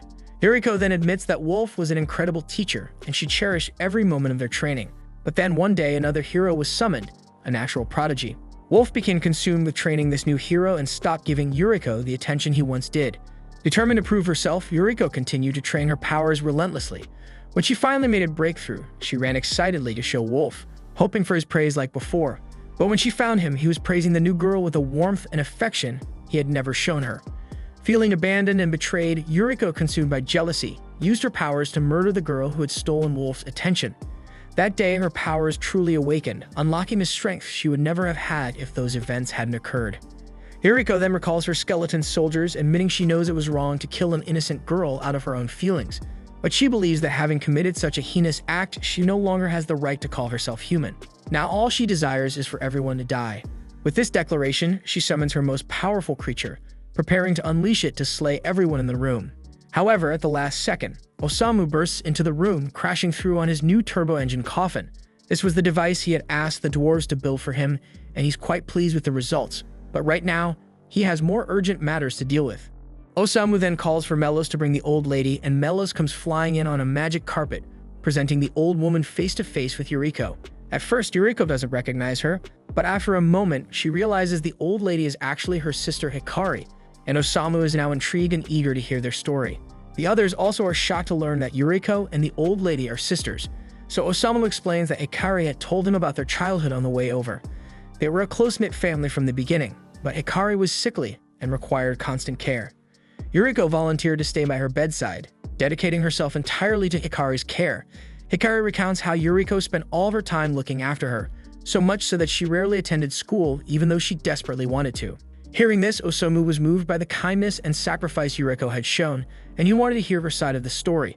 But Yuriko, unwilling to discuss the past, summons more skeletons to cut Osamu down. Though Osamu is usually not one to pass up a chance to die, he decides to leave the skeletons for the others to handle because he can't die until he finishes writing Yuriko and Hikari's story. Hikari tries to talk Yuriko out of this madness, insisting that this isn't the real Yuriko. However, Yuriko snaps back, saying Hikari knows nothing about her. Yuriko reveals that she has always resented Hikari for stealing her social life away, and she was thrilled when she arrived in this new world, believing she might finally have a chance to make friends and build a life of her own. But then Hikari appeared again, and Yuriko felt like everything was taken from her once more. In that moment, Yuriko decided she would never let Hikari stand in her way again. So even if it makes her greedy, she's determined to do whatever it takes to get what she wants. Osamu finds the story increasingly fascinating and steps closer to Yuriko, asking her to tell him exactly what it is she wants. Yuriko, however, refuses to be patronized by Osamu and commands her creature to raise its scythe to strike him down. But just before the scythe can hit Osamu, Wolf leaps in and pushes him out of the way, taking the blow himself. The scythe doesn't sever Wolf's arm, but due to the nature of Yuriko's powers, Wolf begins aging rapidly. Yuriko freezes, horrified, as she never intended to harm Wolf. Wolf turns to Yuriko apologizing, saying he had no idea she felt so hurt by his actions back then. But Osamu cuts him off, telling Wolf to stay out of this. He insists that he wants to write a story about the relationship between two sisters, not between two sisters and a playful bishop. He tells Wolf to just sit down while he finishes his story. Then Osamu turns to Yuriko again and asks her once more what it is that she truly wants. Yuriko tries to fend him off by summoning two skeleton soldiers, but even as they strike Osamu, he is undeterred. He puts his hand on the wall, staring intently into her eyes, and asks again what she really wants. Osamu's unwavering gaze causes Yuriko to calm down, and she takes a moment to truly consider what she wants. She flashes back to the opening ceremony of her high school, where all the girls were being escorted by their fathers. Yuriko, however, was unable to attend because she had to stay by Hikari's side. She had tried asking her father if he would attend the ceremony with her, but he was so focused on making Hikari happy that he barely noticed her. Feeling ignored, Yuriko gave up asking him and watched as he left. Realizing Hikari was asleep and no one would notice her absence, she decided to go to her opening ceremony anyway, even if she had to go alone. But she had only intended to be gone for a few hours, planning to return before anyone noticed. But by the time Yuriko returned to the hospital, she saw the lights on in Hikari's room and knew something must have gone wrong. So she rushed inside and found her father thanking the doctor for his help. And as soon as he saw Yuriko, he walked over and slapped her shit out, furious that she had left Hikari alone just to have fun. In his defense, Hikari could have died without someone watching her, but he utterly failed as a parent in handling the situation. At that moment, Yuriko felt like she didn't matter to him anymore, so she turned and walked away, wandering into the night. That was when Truck Kun decided she was a perfect target. All Yuriko had ever wanted was for someone to pay attention to her. But her desire for acknowledgement nearly resulted in Hikari's death, so she no longer felt worthy of being called a caring sister after what she'd done. Sure, she'd done some terrible things, but her longing for attention didn't make her greedy. Everyone in some way wants to be seen. Yuriko was just a kind girl, awkward and lonely even if she had a considerable kill count. Suddenly, Hikari steps forward and hugs Yuriko tightly with tears in her eyes. She apologizes, realizing for the first time how much Yuriko had suffered because of her. Osamu then asks Yuriko if she knows how Hikari ended up in this world in the first place, and Yuriko shakes her head. He explains that after Hikari woke up in the hospital and days passed without any word from Yuriko, she began to lose hope, unable to imagine a life without her sister by her side. One night, feeling utterly lost, Hikari wandered aimlessly down the street. And that was when Truck Kun might have decided it was time for a second round. Yuriko begins to cry, realizing for the first time how deeply Hikari cared for her.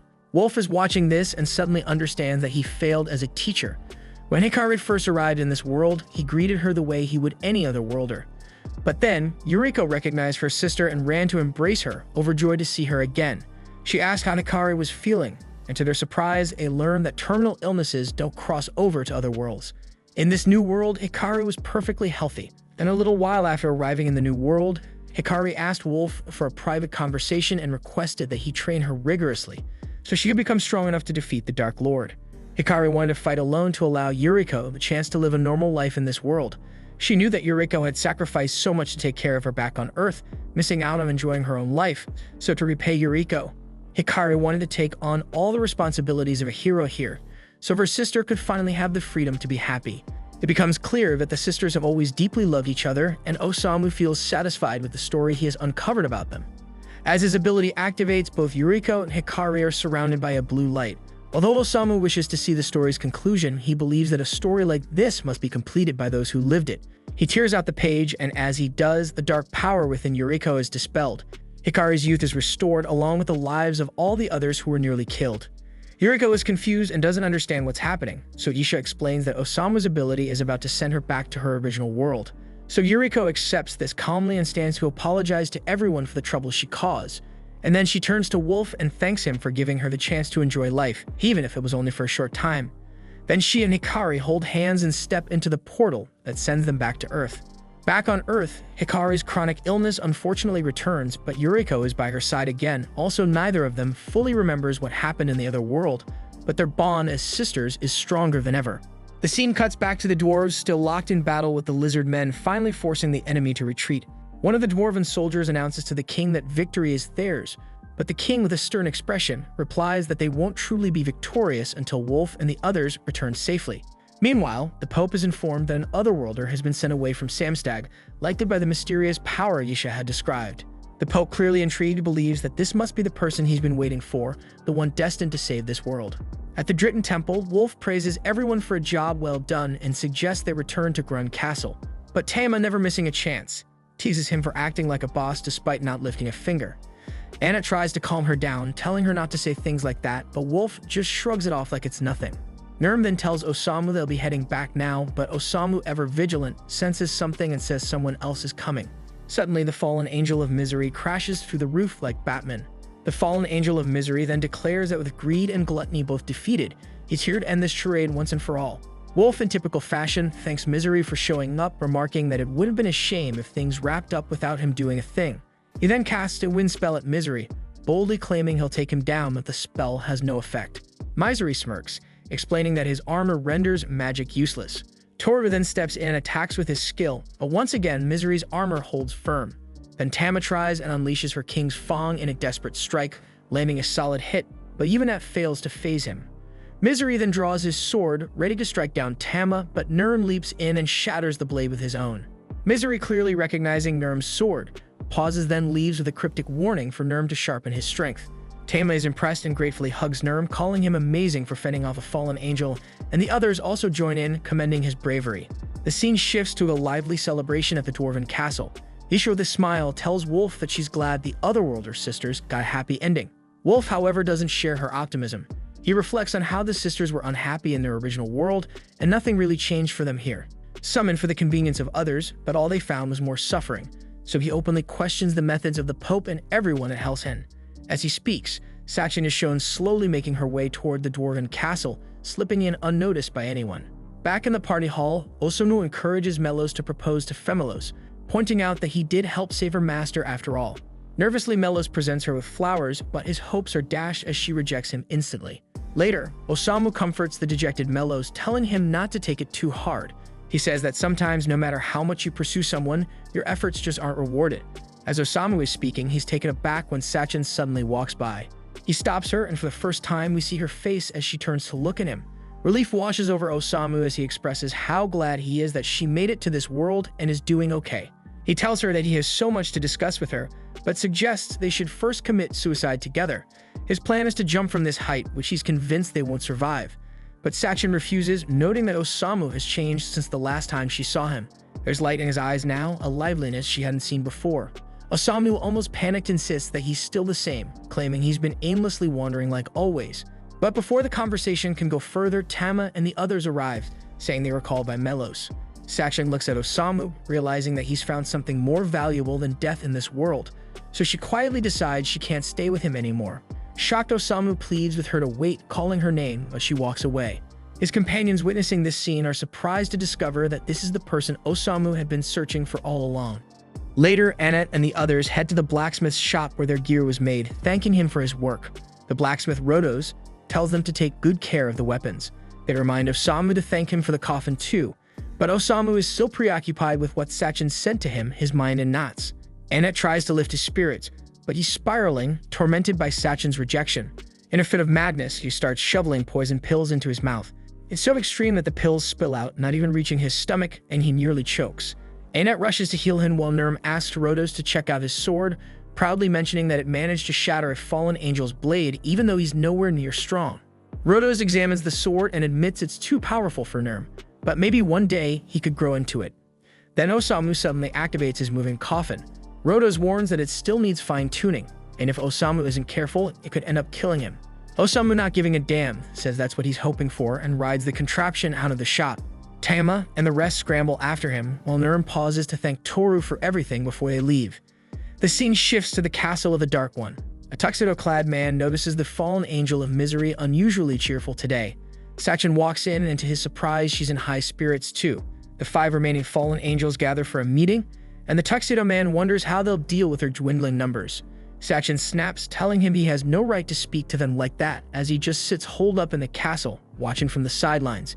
He concedes and then asks how her reunion went with the man she loves. Sacchan, with a twisted smile, says he indeed has the power to change the world, and he's still as remarkable as ever, which is exactly why he deserves her. The scene cuts to Annette and the others stranded in a village, completely dumbfounded that they've lost track of Osamu. Annette starts beating herself up, calling herself a failure for not keeping an eye on him and getting them all lost. Just then, a man approaches and asks if they're lost. He informs them that they're in the village of Held, and it was the hero's final stop before heading to the Dark Lord's castle. He proudly shows off the village's famous statue depicting the hero battling the Dark Lord. But Tama smirks and points out that the statue looks like the hero is running away rather than fighting. The man sighs and explains that the statue used to show the hero courageously facing a monster, but just earlier, a gloomy-faced man on a strange vehicle crashed into it, causing it to look all wrong. He grumbles about how he hopes that man faces severe punishment, and that's when Annette and the others realize he's talking about Osamu. They rush to leave and track him down, but the man stops them, telling them it's pointless since Osamu was already speeding towards the shrine at the village's edge. He goes on to explain that the shrine is the only passage to Orange, the forbidden land where the fairy queen resides. Hearing this, Tama and Nurm exchange worried glances, wondering if Osamu is in trouble, but the man reassures them, saying that no one can enter Orange without first passing the trials. Meanwhile, we see Osamu already inside a cave, hearing a voice in his head asking if he's seeking the fairy queen's protection and wishing him luck on the trials ahead. Osamu, visibly irritated, dislikes the voice in his mind and retreats inside his coffin for some rest, his vehicle moving forward on its own. Soon enough, he encounters the first challenge, the test of strength, conducted by a massive monster. Without even hesitating, Osamu runs the creature over with his vehicle. Then he does the same thing to the monster, conducting the test of intelligence and the one conducting the test of spirit. Back in the village, the man explains to Annette and the others that to enter Orange, one must pass all 3 tests. So far, the only person to ever do so was the hero, who received the fairy queen's blessing. He adds that they should just wait here, as the man they're looking for will eventually return. Annette, however, can't help but wonder what would happen if Osamu somehow manages to pass the trials. But Tama and Nurm, with complete confidence, dismiss the idea, saying there's absolutely no way that's going to happen. Osamu's vehicle finally screeches to a stop inside the cave, only to be yanked into a spatial wormhole.